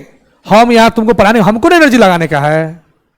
तुम किताब पढ़ाओ ना, एनर्जी क्या दिखाना चाहते हो? कि तुम बहुत काफी बाहुबली हो, शक्तिशाली हो, मानते हैं कि तुम शक्ति की शाली हो, इसका मतलब क्या? लेकिन देखो इधर ध्यान से, आगे बढ़े। आइए, एवोगाड्रो लॉ। तो गै-लुसाक लॉ समझ में आ गया कि हमेशा दो या दो से अधिक गैस आपस में कंबाइंड करेंगे, हमेशा किसमें? सिंपल रेशियो में। अगर गैस है तभी ये कॉन्सेप्ट लगाएंगे, वरना नहीं लगेगा। होगा ना? एवोगाड्रो लॉ सुनिएगा ध्यान से। एक साइंटिस्ट आए, उनका नाम क्या था? एवोगाड्रो। ये कॉन्सेप्ट अगर सीख गए तो इस पर भी बहुत सारा न्यूमेरिकल खटाखट बनेगा। सुनना, एक बुक है, उसमें बताया था बुक का नाम, उसमें लॉ ऑफ केमिकल कमीशन निकालना, उसमें सारा क्वेश्चन इसमें भरा होगा। और सोच बनाना नहीं बनेगा, पूछना, किताब लेके आना, डायरेक्ट पूछना क्लास के बाद, है ना? एवोगाड्रो लॉ सुनो क्या है। एवोगाड्रो साहब ने क्या कहा पहले समझो। एवोगाड्रो साहब ने कहा कि यदि हम कंडीशन सेम कर दें, कंडीशन सेम का मतलब होता है फिजिकल केमिस्ट्री में टेम्परेचर एंड प्रेशर फिक्स कर दें। जैसे मान लो, सुनना, जैसे मान लो हमने टेम्परेचर कर दिया 30 डिग्री सेल्सियस, प्रेशर कर दिया 1 atm, ठीक है? और इस कंटेनर में भर दिया किसको? इस कंटेनर में भर दिया H2 गैस को। किसको? और यह भी लॉ कहीं ना कहीं किसके लगता है? गैस के लिए। इस कंटेनर में भर दिया किसको? मान लो O2 गैस को। इस कंटेनर में भर दिया किसको? मान लो CH4 गैस को। इस कंटेनर में भर दिया किसको? मान लो NH3 गैस को। ठीक है ना? चारों गैस है ना? मन में हो रहा होगा कि इसमें 2 एटम है, इसमें 2 एटम है, इसमें 5 एटम है, इसमें 4 एटम है, 4 एटम है ना? सुना, कितना अच्छा कॉन्सेप्ट है। देखो, आधा के आधा न्यूमेरिकल उड़ा देता है। लड़की सब बचपना नहीं जा रहा है ना, बचपना जा ही नहीं रहा है। देखो, एवोगाड्रो साहब ने कहा कि अगर सिमिलर कंडीशन कर दें तो equal volume of gas contains equal number of molecules. मतलब समझो, मैं बोला कि 1 ml में 2 मॉलिक्यूल्स है, किसका? H2 का, है ना? 2 मॉलिक्यूल्स है, किसका? H2 का। तो बताओ 1 ml में ऑक्सीजन कितना होगा? तो वो भी 2 होगा, वो भी क्या होगा? 2। तो ये भी कितना होगा? ये भी कितना? 2 मॉलिक्यूल्स। ये भी कितना? 2 मॉलिक्यूल्स। आया समझ बात? नहीं समझे? इक्वल वॉल्यूम अगर है, अब सुना, मान लो मैंने कहा 1 लीटर, सुनिए, 10 लीटर में मैं बोला n नंबर ऑफ मॉलिक्यूल्स है H2 का, तो 10 लीटर में इसमें कितना होगा? इसमें भी कितना होगा? इसमें भी कितना होगा? ये तो समझ में आ गया ना? मान लो मैं पूछा कि इसमें बताओ 5 लीटर में कितना होगा, तो n/2 होगा ना? नहीं समझे? अरे इसका 10 में n है तो 5 में कितना होगा? n/2 होगा। इसका 5 में कितना होगा? n/2। 5 में कितना होगा? n/2 होगा ना? इसी कॉन्सेप्ट को मैं अब लिखवाऊंगा। लिखोगे स्टार आके लिखोगे, एट सिमिलर कंडीशन, लिखो एट सिमिलर कंडीशन, ब्रैकेट में लिखो सेम टेम्परेचर एंड प्रेशर, लिखो eight similar condition,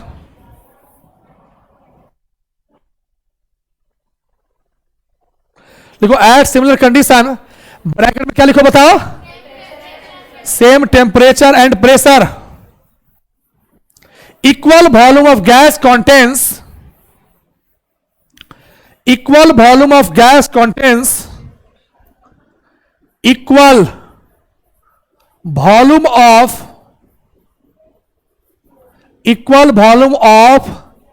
gas contains equal number of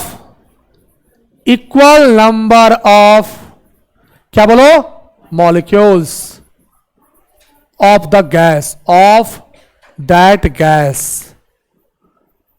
जिस गैस का इक्वल नंबर ऑफ मोल्स होगा, यानी कि सुनना ध्यान से, वॉल्यूम ऑफ गैस जो होगा डियर वो डायरेक्टली प्रोपोर्शनल होगा किसके, नंबर ऑफ मॉलिक्यूल्स की। आई होप समझ में आ रहा होगा बात। नंबर ऑफ किसके बताओ, मॉलिक्यूल्स के, यानी V is directly proportional to किसके, N के। ये समझ में आ गया क्या?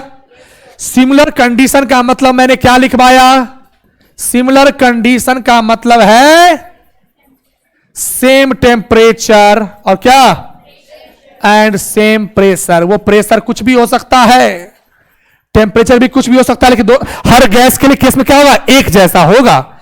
यानी कि अगर मान लो मैं हाइड्रोजन के लिए अगर प्रेशर जो करूंगा वही ऑक्सीजन के लिए भी प्रेशर क्या, कांस्टेंट, और टेम्परेचर भी क्या बोलो, कांस्टेंट।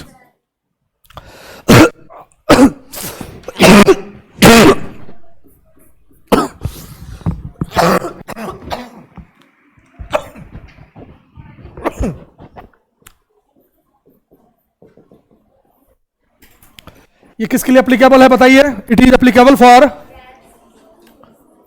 किसके लिए बताओ, फॉर गैस। किसके लिए एप्लीकेबल है, गैस के लिए। उतार लीजिए इसको। अरे आज समझे बात, अब सुनना, बहुत आसान है जानते हो, केमिस्ट्री तो इतना मजा आएगा ना, धीरे धीरे मोल कॉन्सेप्ट लगता है बहुत हार्ड है, बिल्कुल आसान है। बस तुर तुर के मैं पढ़ाऊंगा और थोड़ा ज्यादा पढ़ाने दो टीचर को, क्योंकि आगे बहुत सारा ऐसा टेक्निक है जहां से दिमाग लगता है ना, वहां से निकालना बहुत जरूरी है। हो गया? अब कंटेनर का फिगर बना देता हूं, बना देना भैया। सब में अलग अलग गैस भर देता हूं। लाल गैस, ये N2 gas, green gas, O2 gas, pink gas, CO2 gas. ठीक है, सुना? अगर मान लो ये अलग अलग गैस है, gas A, gas B, gas क्या C, अब फिर हम बात करते हैं इसे, ठीक है ना, अलग अलग गैस है तो इक्वल वॉल्यूम कंटेंस क्या बोलो, अलग अलग गैस चाहे अलग अलग हो चलेगा, लेकिन अगर सेम कंडीशन टेम्परेचर और प्रेशर है तो एवोगाड्रो साहब ने कहा कि equal volume contains equal number of molecules of the gas, चाहे वो कितने भी एटम से मिलके क्यों ना बने हो, उनका मॉलिक्यूल्स क्या होगा, सेम होगा। सुना इधर ध्यान से। मान लो 1 लीटर के पास, 1 लीटर में मैं तुमको क्वेश्चन देता हूं, 1 लीटर में मान लो मैं दिया क्वेश्चन कि 100 मॉलिक्यूल्स हैं N2 के, किसके बताओ, N2 के, है ना। अब देखो कैसे न्यूमेरिकल, कैसा न्यूमेरिकल सारा हुआ पूछता है और आधा बच्चा उसमें फंस जाता है, क्योंकि कॉन्सेप्ट क्लियर नहीं है, वो बनाने लगा अपने अलग मेथड से। तो कोई पूछते अगर आपसे 5 लीटर में ऑक्सीजन में कितना नंबर ऑफ मॉलिक्यूल्स होगा बताओ, तो सोचता है यार, उसको लगता क्या बताते हैं कि पूछा है, दिया है हाइड्रोजन, पूछ रहा है ऑक्सीजन, ये कैसे हो सकता है। इसलिए उसका आधा क्वेश्चन उसको बहुत हार्ड लगता है, सही बताते हैं। और यही हो रहा है गांव समाज में, उधर छोटे छोटे कोचिंग में इतना कॉम्प्लेक्स होके बताते हैं। कॉन्सेप्ट क्लियर होगा ना, क्वेश्चन बनेगा सेकंड में, नहीं क्लियर है तो मैं 50 क्वेश्चन में करा दूंगा, नहीं समझ में आएगा। अब देखो दिख रहा होगा आंसर, दिख रहा है आंसर दिख रहा है ना, यही हमारा टारगेट है, आंसर ही दिख जाए। अब मान लो मैं बोला नहीं, हमको 6 लीटर कार्बन डाइऑक्साइड में बताओ कितने मॉलिक्यूल्स होंगे, बस बताओ कितने मॉलिक्यूल्स होंगे, किसके, कार्बन डाइऑक्साइड के। तो कुछ भी सोचेगा कितना ठग रहा है, देखो ना, दिया नाइट्रोजन, पूछ रहा है कार्बन डाइऑक्साइड, लेकिन एक बात लिखा होना चाहिए कहीं पर, सिमिलर कंडीशन। क्या होना चाहिए बताओ, मतलब कि टेम्परेचर प्रेशर सेम होना चाहिए, मतलब कि जितना कंडीशन इसमें लागू है वही कंडीशन इसमें भी, वही कंडीशन इसमें भी। मतलब ये प्रेशर 1 एटीएम पर तो सब 1 एटीएम पर, ये 5 एटीएम पर तो सब 5 एटीएम पर, ये 30 डिग्री सेल्सियस पर तो सब ठीक है ना, उसको बोलते हैं सिमिलर कंडीशन। मान लो ये कह दिया 30, ये कहा 25, एवोगाड्रो नहीं लगेगा, एवोगाड्रो लॉ नहीं लगेगा। क्यों नहीं लगेगा? क्योंकि यहां पर 30 डिग्री सेल्सियस है और यहां 25 डिग्री सेल्सियस है, टेम्परेचर चेंज हो गया ना, तो कंडीशन सेम रहा क्या? तो कंसेप्ट ही क्लियर कर लो, कंडीशन सेम तब एवोगाड्रो लॉ, वरना नहीं। हो जाएगा ना? अब सोचो इसका आंसर क्या होगा? 600 ml नहीं, क्या मॉलिक्यूल्स। आ रहा समझ में? मतलब हम कलम चला रहे हैं, बाकी समझ में आ रहा है ना? इसमें कितना ml? अच्छा मान लो मैंने कहा 1 लीटर में दिया 100 मॉलिक्यूल्स, अब मैं बोला बताओ, नहीं हमको बताओ 2.5 लीटर में कितना होगा? आधा कर देंगे, 250 हो जाएगा। मैं पूछा 200 ml में बताओ, तो 1 लीटर में 100, यानी एक की देखो समझो बात को, तो 500 ml में 50, मतलब 1 ml में लगभग कितना है? 1/5। ऐसे कर लोगे ना, यूनिटरी मेथड से लग रहा होगा, कर लोगे ना? अब मैं क्वेश्चन ही दे रहा हूं, हो जाएगा? अब लिखो क्वेश्चन, एक कॉन्सेप्ट लिखो, उसके बाद क्वेश्चन पर आते हैं।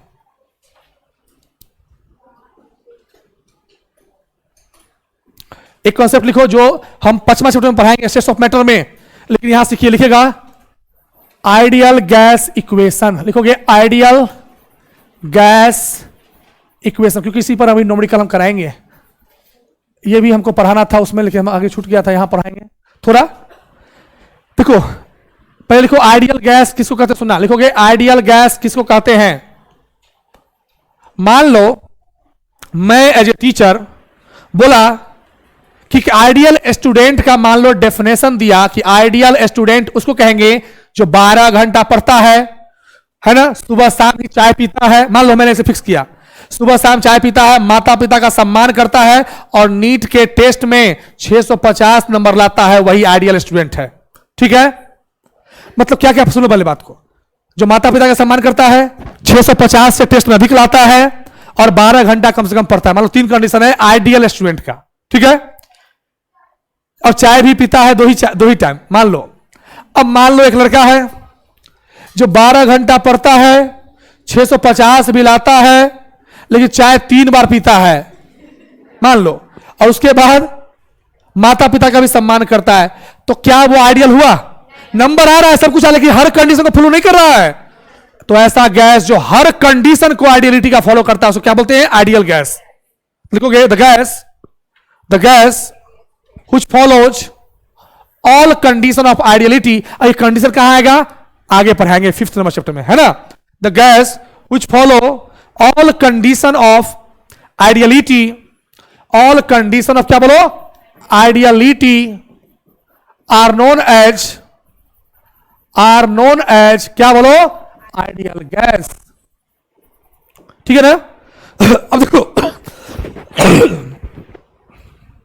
गैस है, तो गैस का सुन लो, पूरा का पूरा फिजिकल केमिस्ट्री वही 5-6 चीज लिखवाए थे ना, pressure, volume, temperature, number of moles, इसी पर खेल है पूरा, है ना? सुनना ध्यान से, एक फार्मूला अभी देता हूं, इस फार्मूला को मैं प्रूफ करूंगा आगे चल के। पीवी इक्वल टू क्या बोलो? एनआरटी। पीवी इक्वल टू क्या बोलो? एनआरटी। पीवी इक्वल टू, सुनना, पी का मतलब क्या है? प्रेशर। प्रेशर एटीएम में हो सकता है, बार में हो सकता है, टॉर में हो सकता है, एमएम अवेजी में हो सकता है। बी का मतलब क्या बताओ? वॉल्यूम। एन का मतलब क्या होता है? Number of moles. अभी नंबर ऑफ मोल्स आपको नहीं पढ़ाया है मैंने, तो घबराएंगे नहीं, सब पढ़ाएंगे। यहां क्वेश्चन एक आएगा।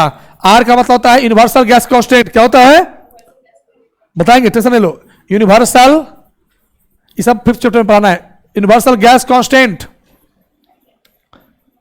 इसका वैल्यू याद रखना, 8.314 जूल पर केल्विन पर मोल होता है, जिसकी वैल्यू 25/3 लेके चलेंगे। क्या लेके चलेंगे बताओ? 25/3। न्यूमेरिकल बनाएंगे जब ना, तो 8.3 से मल्टीप्लाई करोगे तो हालत खराब हो जाएगा, उसको 25/3 कर देंगे वहां जब करेंगे तो। और टी का मतलब क्या बताओ? टेम्परेचर। टी का मतलब क्या है?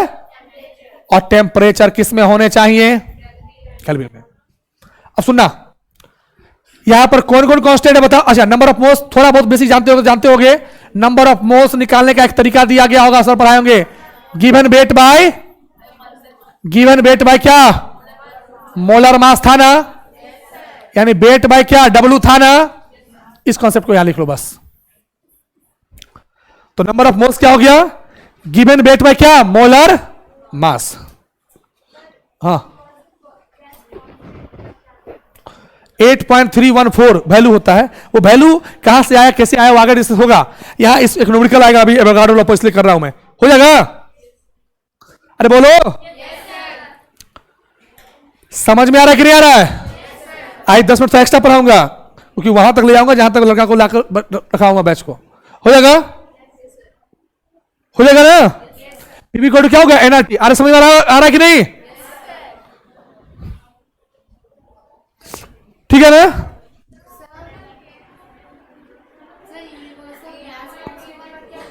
एट 8.314 जूल पर केल्विन पर मोल। अभी तुम वैल्यू खाली याद रखना, तुम इस सब पढ़ाएंगे, इसका लिखते चलो खाली। 8.314 जूल पर केल्विन पर मोल, इसका यूनिट होता है जूल पर केल्विन पर मोल। ये कहां से आया पूछोगे तो इससे आगे डिस्कस होगा। अभी तुम खाली इतना लिखो 8.314, ठीक है ना। ये कांस्टेंट वैल्यू है, सुनना इधर ध्यान से। सिमिलर कंडीशन में बोला, मतलब दो गैस के लिए अगर सिमिलर कंडीशन बोला तो इसका मतलब है ना कि जितना प्रेशर हाइड्रोजन के लिए उतना ही प्रेशर ऑक्सीजन के लिए या किसी भी गैस के लिए, जितना टेम्परेचर हाइड्रोजन के लिए उतना ही टेम्परेचर सबके लिए, तो वो हर कंडीशन में कांस्टेंट रहेगा ना, फिक्स रहेगा ना। तो उस केस में P भी क्या होगा, कांस्टेंट, T भी क्या होगा, कांस्टेंट, और R तो ऑलरेडी कांस्टेंट है ना, यूनिवर्सल कांस्टेंट। तो बताओ यहां पर P भी इक्वल टू क्या है, nRT। नंबर ऑफ मोल्स निकालेंगे तो कैसे निकालेंगे, PV बाय क्या, RT। तो देखो P कांस्टेंट है, प्रेशर कांस्टेंट, एवोगाड्रो लॉ यही तो था, क्या था, at similar condition. R already constant, T constant. तो सुनो ध्यान से, N इक्वल टू क्या हो गया, P बाई RT इंटू क्या, V। ये पूरा का पूरा क्या हो जाएगा, कांस्टेंट। यानी देखो ध्यान से, N क्या है, डायरेक्टली प्रोपोर्शनल किसके, वॉल्यूम के, किसके, वॉल्यूम के। यानी जितना ज्यादा वॉल्यूम होगा किसी गैस का, उतना ही नंबर ऑफ मोल्स क्या होगा, उसका ज्यादा होगा। यही कॉन्सेप्ट को प्रूफ किया किसने, एवोगाड्रो ने। उतारो इसको, एवोगाड्रो ने। यानी जिस गैस का जितना ज्यादा वॉल्यूम होगा उसके अंदर नंबर ऑफ मॉलिक्यूल्स या मोल क्या होगा, ज्यादा होगा। क्या होगा, ज्यादा होगा।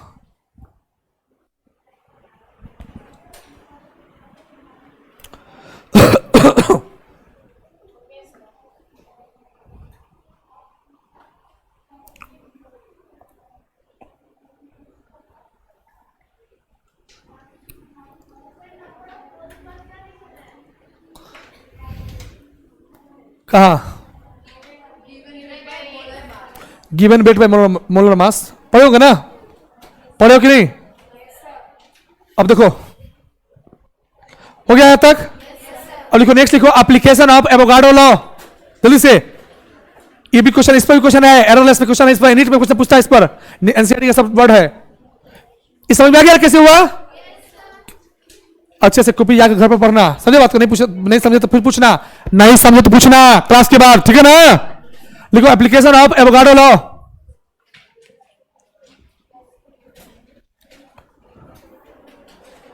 उसके बाद आते हैं न्यूमेरिकल पर। लिखो एप्लीकेशन ऑफ क्या बोलो, एवोगाड्रो लॉ, क्योंकि आज मैं चाहूंगा लॉ ऑफ केमिकल कम्बिनेशन खत्म कर दूं, है ना।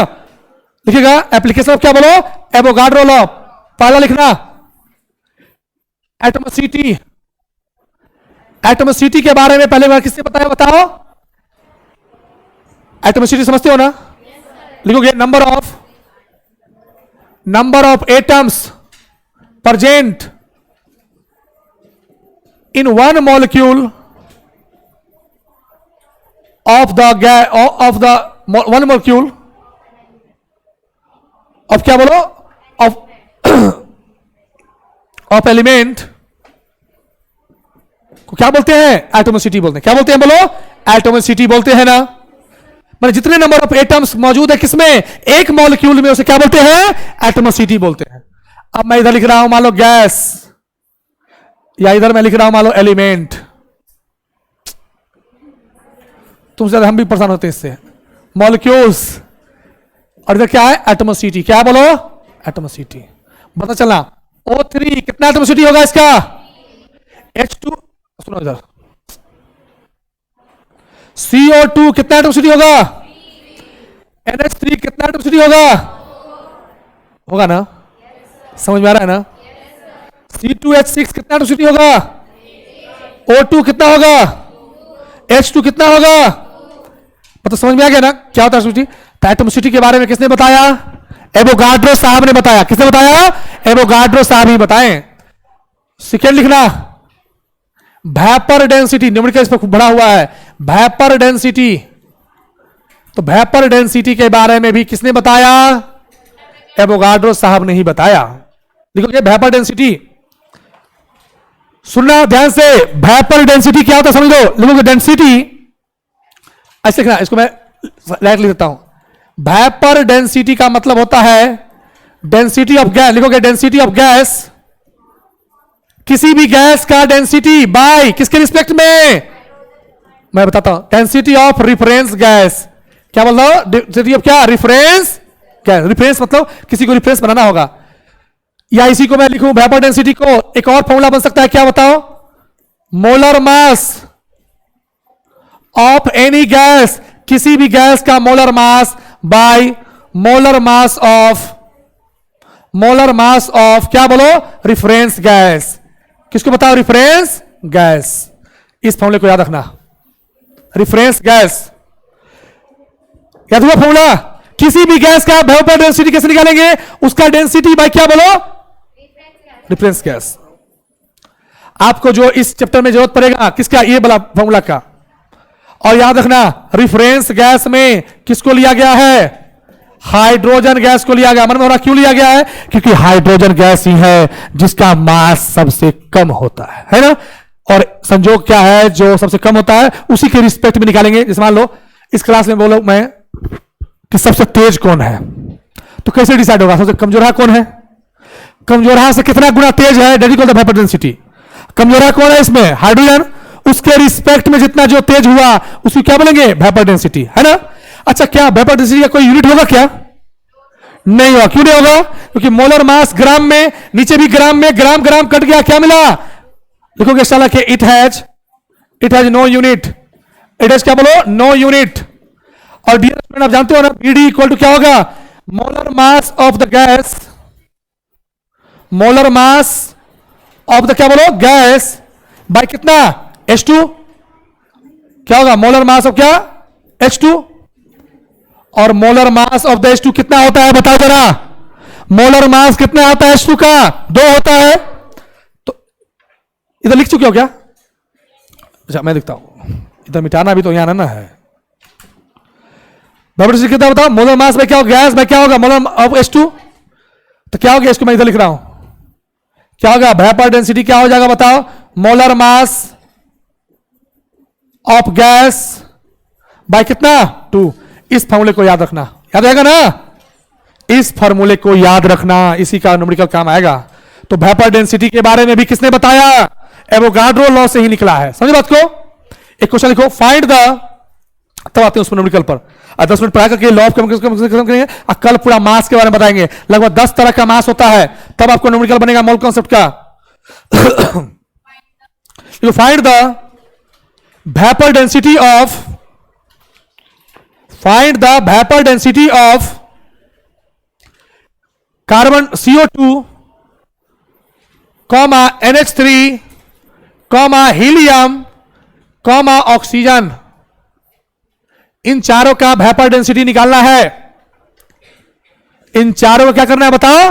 वेपर डेंसिटी निकालना है ना? निकाल सकते हो क्या? इसको लिख चुके हो ना इसको? तो ध्यान से, वेपर डेंसिटी, मान लो मैंने पूछा vapour density of carbon dioxide क्या होगा? Molar mass of carbon dioxide by कितना? 2। मोलर मास कितना होता है बताओ? 44। 44 बाय 2 कितना हो गया? 22 होगा ना? अरे आया समझ में?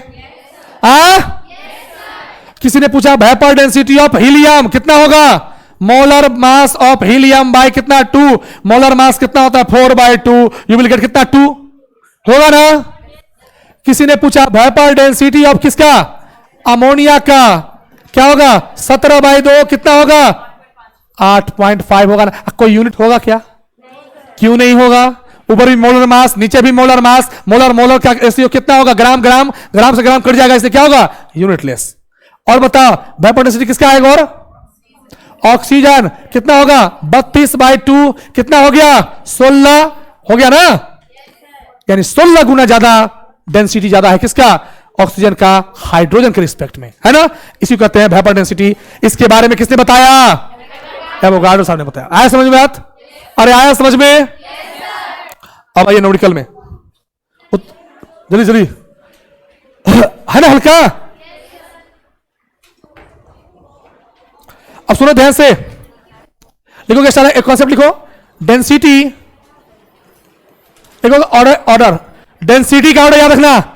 सबसे ज्यादा डेंसर सब्सटेंस कौन होता है? सॉलिड लिक्विड गैस में कौन होता है? लिखोगे ऑर्डर ऑफ डेंसिटी क्या होता है? सॉलिड, फिर क्या होता है? लिक्विड, फिर क्या होता है? गैस। इसको याद रखना। लेकिन लिखो, नोट में लिखो जो नीट में पूछता है, 3 ऐसा लिक्विड है जिसका सॉलिड स्टेट से ज्यादा वो किसमें होता है? लिक्विड में वो ज्यादा क्या होता है? डेंसिटी होता है। लिखो, याद रखा, कौन सुनना, नोट में लिखना। There are 3 liquids, H2O, SB और बिस्मिथ, ये 3 याद रखना। ये 3 अगर सब्सटेंस दिख जाएं तो इनका डेंसिटी लिक्विड स्टेट में ज्यादा होता है किसके तुलना में? सॉलिड के तुलना में। लिख लो भाई, टेक्निक लिख लो, याद रखना। H2O, SB मतलब एंटीमनी, BI मतलब बिस्मिथ। H2O दूसरा क्या है? SB, और क्या बताओ? बिस्मिथ। ये 3 ऐसे लिक्विड, अगर ये तीनों का लिक्विड स्टेट का डेंसिटी ज्यादा होता है किससे? सॉलिड से। यही कारण है कि पानी में बर्फ क्या होता है? तैरता है, क्योंकि पानी का डेंसिटी जो है लिक्विड स्टेट में ज्यादा होता है बर्फ की तुलना में, आइस की तुलना में। दैट्स व्हाई आइस क्या होता है? पानी पर तैरता है। समझे बात को? उतार लीजिए इसको, ये ध्यान रखना। ऐसे जनरली होता क्या है? सॉलिड का डेंसिटी ज्यादा होता है किससे? लिक्विड से और गैस से। लेकिन इस 3 केस में याद रखना, इनका लिक्विड स्टेट का डेंसिटी क्या होता है? ज्यादा होता है किससे? सॉलिड से। ये भी क्वेश्चन आपको आएगा एग्जाम में, हो जाएगा ना। उतारो, अभी रुक जाओ, दम धरो।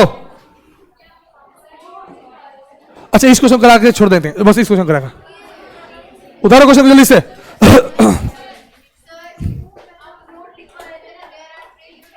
लिखवा तो दिए भाई, लिख लेना। लिखो, तुम लोग बहुत हो, चलो लिखो। देखो जो है इसका बहुत स्लो प्रोसेस है तुम लोग का। सब कुछ लिख चुके हैं ना? वही नोट में है, 3 लिक्विड है इसका। अब क्या चाहते हो तुम? देखो ध्यान से इधर, इस क्वेश्चन को देखो ध्यान से, जल्दी से लिखो। अच्छा क्वेश्चन है ये।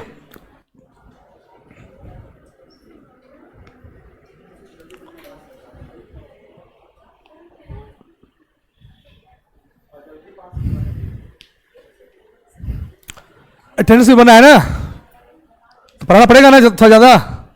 जल्दी जल्दी जल्दी कर पास यार,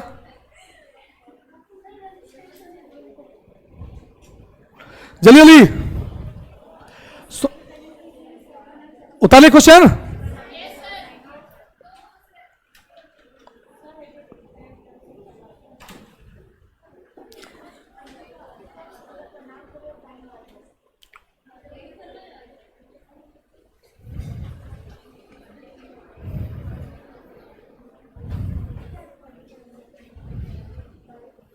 हो गया? हाँ देखो भाई, ये क्वेश्चन देखो कितना आसान है, लेकिन देखो बनाएंगे कैसे। सुना इधर, एक container of volume V contains, एक कंटेनर है जिसमें कुछ वॉल्यूम है, उसका वॉल्यूम क्या ले लिया गया है बताओ? उसका वॉल्यूम भी ले लिया गया। इसमें 0.28 ग्राम है कौन? नाइट्रोजन, है ना। If same volume of unknown gas, कोई गैस है जिसका नाम यहां नहीं बोला है, कहता है वॉल्यूम उसका सेम है। क्या बोलो? वॉल्यूम सेम है। वॉल्यूम इसका भी वही है जो इसका है, वॉल्यूम सेम है। अब दिख रहा होगा कि यार वॉल्यूम सेम का कॉन्सेप्ट किसमें लगता है? एवोगाड्रो लॉ में क्या कहता है एवोगाड्रो साहब? Equal volume contains equal number of molecules. चलो, अंडर सिमिलर कंडीशन, ये तो कंफर्म कर दिया कि क्या लगाना है? एवोगाड्रो लॉ ही लगाना है। आज समझ बात? सिमिलर कंडीशन का मतलब क्या? Same temperature and pressure. चलो ठीक है, और आगे भी लिख दिया। वो जो गैस है, जो अननोन गैस है, देखो जो अननोन गैस है उसका वेट कितना दिया है, 0.44 ग्राम दिया हुआ है, कितना ऑफ X2। X मतलब क्या, मान लो X क्या है, अननोन गैस क्या है। हमसे पूछा क्या कि मॉलिक्यूलर मास बताओ कितना उस गैस का होगा। वो जो गैस है उसका मॉलिक्यूलर मास बताओ कितना होगा, और वो है गैस कौन सा, ये भी बताओ। सुनो ध्यान से, एवोगाड्रो लॉ क्या कहता है बताओ, equal volume contains equal number of moles. यहां पर वॉल्यूम दिया है क्या, वॉल्यूम दिया है क्या, अब करे तो करे कैसे। एक कॉन्सेप्ट अभी जस्ट बता रहे, पीवी इक्वल टू एनआरटी बताया ना, PV equal to NRT, number of moles is directly proportional to volume, लिखा ना। अरे बोलो, तो जब दोनों का वॉल्यूम सेम है तो नंबर ऑफ मोल्स भी तो सेम होगा ना। सुनो, वॉल्यूम बढ़ाएं तो नंबर ऑफ मोल्स बढ़ा, वॉल्यूम कांस्टेंट और वॉल्यूम यहां पर कंटेंट सेम कहा तो मतलब क्या कांस्टेंट है ना, तो नंबर ऑफ मोल्स भी क्या होगा, number of moles of nitrogen किसके बराबर होगा, नंबर ऑफ मोल्स ऑफ किसके, X2 मतलब हाइड्रोजन नहीं, क्या है, अननोन गैस होगा नहीं। कॉन्सेप्ट समझ में आ रहा है कि नहीं आ रहा है। इसी कॉन्सेप्ट के लिए अभी हम पीवी इक्वल टू एनआरटी को बताएं, आया समझ बात। अरे बोलो, समझ आ रहा बात। अब जरा सोचो इधर, ध्यान से देखना, नंबर ऑफ मोल्स कैसे निकालते हैं, given weight by molar mass. इसको लिखूं क्या, given weight of nitrogen by molar mass of nitrogen equal to weight of unknown gas by molar mass of unknown gas, होगा ना। बताओ वेट ऑफ नाइट्रोजन कितना दिया हुआ, देखो देखो से 0.28, और मोलर मास कितना है नाइट्रोजन का, पता है ना 28 होता है ना। कितना अच्छा कॉन्सेप्ट है, देखो क्वेश्चन तो ऐसे बनेगा। आंसर सबको दिख रहा होगा, 44 होगा आंसर। इतना बनाना नहीं था, हम तो ऐसे ही बनाएंगे, नाइट्रोजन का मास होता है 28, और जब सब कुछ सेम है तो इसका भी 44 आंसर, क्योंकि वो देखो 0.28, देखो 0.28 ये 28, 0.44 तो ये कितना 44। देखो तो वेट निकालना है, सॉरी वेट तो दिया हुआ है, वेट दिया है ना, वेट कितना दिया है 0.44 दिया है ना। हमसे मोलर मास पूछा, ये कटेगा कितना बार में कटेगा बताओ, 100 बार में। तो molar mass of X2 equal to कितना हो गया 0.44 इंटू 100 कितना होगा बताओ, 44 ग्राम होगा ना। आया समझ में, ये कॉन्सेप्ट कहां से आया, वो जो पढ़ाया था ना पीवी इक्वल टू एनआरटी, उस पर, ठीक है ना, कर लोगे ना। चलो thank you so much and take care.